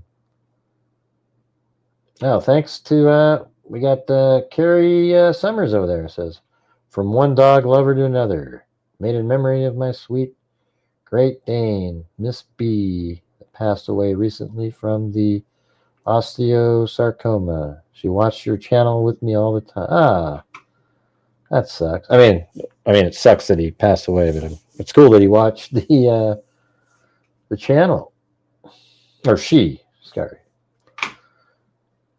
Very cool. And then we had Christy bought me a coffee. Then we also had like J Little Ol' Me. And then also we had Mary Tenor with a nice little can of coffee there. And then Lisa Valenzuela. It seemed like there was, wasn't there a Venmo or something? Oh, yeah. And then Bill W sent me one, a Venmo. Oh, and then also Debbie with a PayPal over there. All right. Cool. All right. Thank you, guys. You guys still here? Can't see the comments now. I guess they're over here. Sorry about that. Yeah, it sucks. Blue is the first dog that I really felt like, I mean, he just had such a different personality. Like he was, and I think now it's like they're all like that. Like Chloe is definitely like, Chloe's so cool, you guys. She's got such a great little personality. So, sucks. All right, anyways, thanks, Kimberly. And then we have Dixie Hippie. Thank you. You know what sucks is like on YouTube, when you get a red one, it's like $100. So every time this red shows up on StreamYards, my initial thing is, oh, it's $100. Somehow they changed the color. I'm not sure why. Hey, thanks, Julianne. And thanks, Dixie Hippie up there. And then we had Allie Cake, as in Ollie Cake. And then Kathleen Canick, Mariska, Sandy Shirley, Leanne Bell, Dixie Hippie. I haven't seen Cheryl Moran for a while. I don't know what's happened to her. I think she was sick or something. Then she seemed like she was getting better. Then I just haven't heard from her. Then Lollipop, Roger S, Cheryl Locke. Plus, I bought a mug. Hey, cool. But you got to, hey, Cheryl, if you're still out there, when you get the mug, you got to send in a photograph of you trying to imitate the face, one of the faces. And then Receptor bought a membership. They believe in spirit boxes. Just kidding. They don't. And then Roger S. And then we got Trish Atwell gifted a membership. And then here's Carrie Summers right there. Sorry for your loss there. Thank you for working your ass off. Well, it's still, well, it didn't really fall off, you know. I got to be honest. Thank you, Joan. Four-Wheeler Bazik. Christopher Marshburn, the legendary assistant DA. Notice today, Koberger's PA license expired. Well, he won't have to worry about driving for an awful long time. And there's Grant right there. I was told it was Colonel Mustard with a candlestick. That's more British. Let's see. I can't even, I tried to imitate Australian, but I just can't do it. It's always like a question the way they end sentences. But Roger S. Best channel on YouTube. Boom. Well, thank you. Truth Seeker. Thanks, Gray, for your great work. Well, thank you. And then Deidre Gambrel, super sticker. Then we have Dixie Hippie. Come on, y'all. Let's go. $2 holler, as they used to say.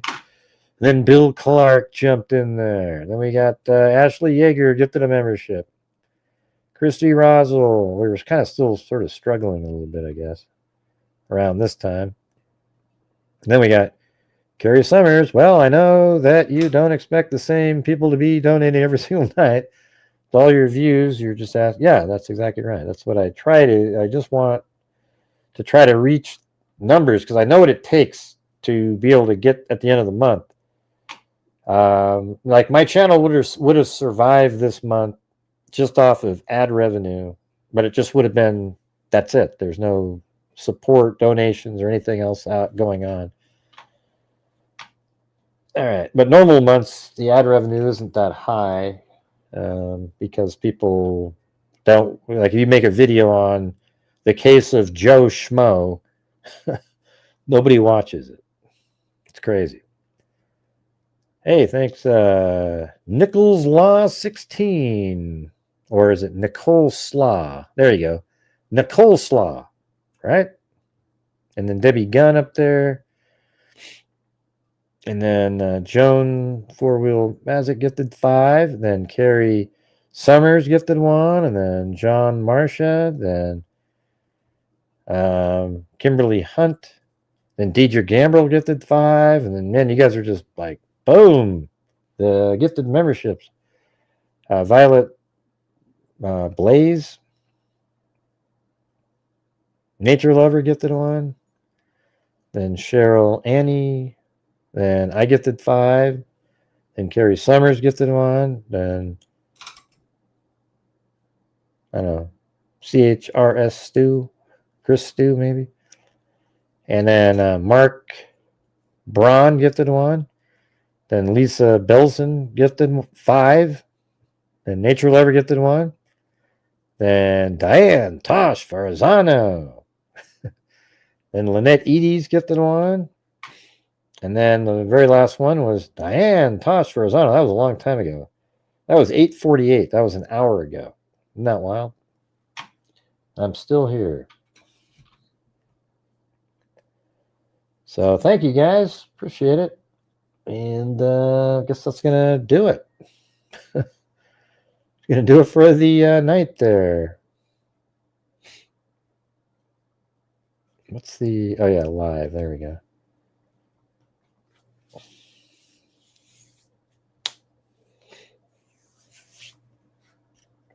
I don't know if Carrie took off, but...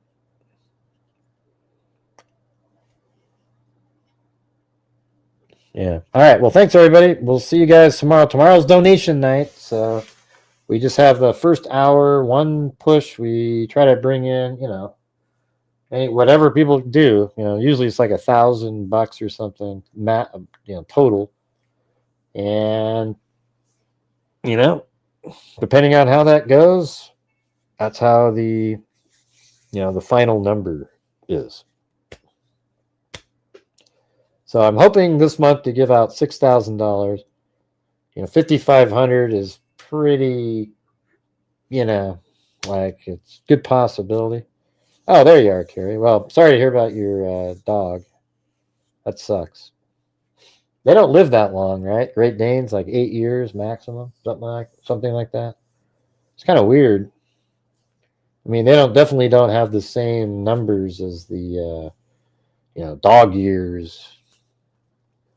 8's like what they do now is they say a dog is 18 years old the first year, and then 4 years per year after that. That kind of makes sense, right? So, like if you have a dog that's 15, it'd be 14 times 4, which is 56, and then you add 18, so 66, 76 years old, a 15-year-old dog.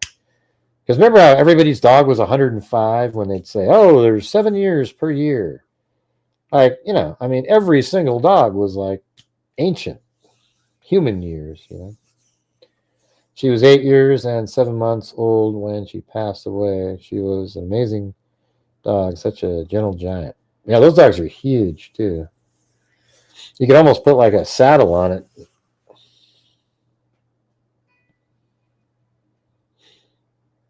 In humor here, she was actually about 85. Oh, yeah? Huh. Interesting. So they're probably like 10 years per year. Great Dane. Wow, 165 pounds, huh? That's what I weighed when I was in high school. Not anymore, though. Not anymore.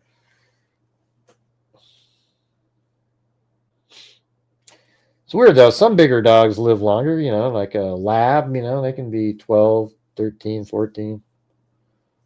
But Chihuahuas, there's like Chihuahuas that are 20 something. That's 200 in Great Dane years. I don't think that's possible.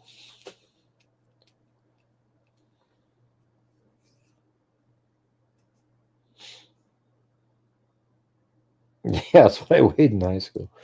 Anyways, thanks everybody. We will see you tomorrow. All right. Hope you guys all make it. I noticed whenever we have donation night, our turnout's really low. It's kind of strange. So tomorrow we'll still talk about, you know, the cases and everything and whatever's out there. I think I decided to do more call-in stuff on the weekends. It's a little bit more casual, you know. So anyways, hope you guys are there. We'll see you tomorrow. You can see what all of our month of hard work did. Yeah, it'll be pretty sweet. All right. So thanks for being here. And as I always say, everybody. And by the way, thanks everybody. You know, the couple of people that called in. Appreciate that. You know, we don't always have to agree on everything. You know, but you know, we've covered this case so much. When you call in, you know, you should at least be like, have all this stuff nailed down, right? Like, boom, you know it. And then we just go on to something interesting. So anyway, thanks everybody. We'll see you guys later. And as I always say, until next time, be safe out there. Yeah, I've been doing this true crime thing for quite a while now. And during this whole time, I have not seen one person that is a crime dissector, flag rejector. I'm a certified human lie detector. I'm gonna get you on a stretcher if you try and play me like an old projector. Hey, Chris, it's my turn. Okay, Well, get under the beat, chicken. Jeez. and I'm always gonna be a protector, interceptor, And I'm meaner than a spectre with a vector, on his spectre. with all respect, Joe. Just remember, I've a temple fucking Conjecture, I have no agenda, I'm no offender, and I'll here to tell you the shit without the bender. And in the end, I'm gonna send you on a mission to reveal the true offender.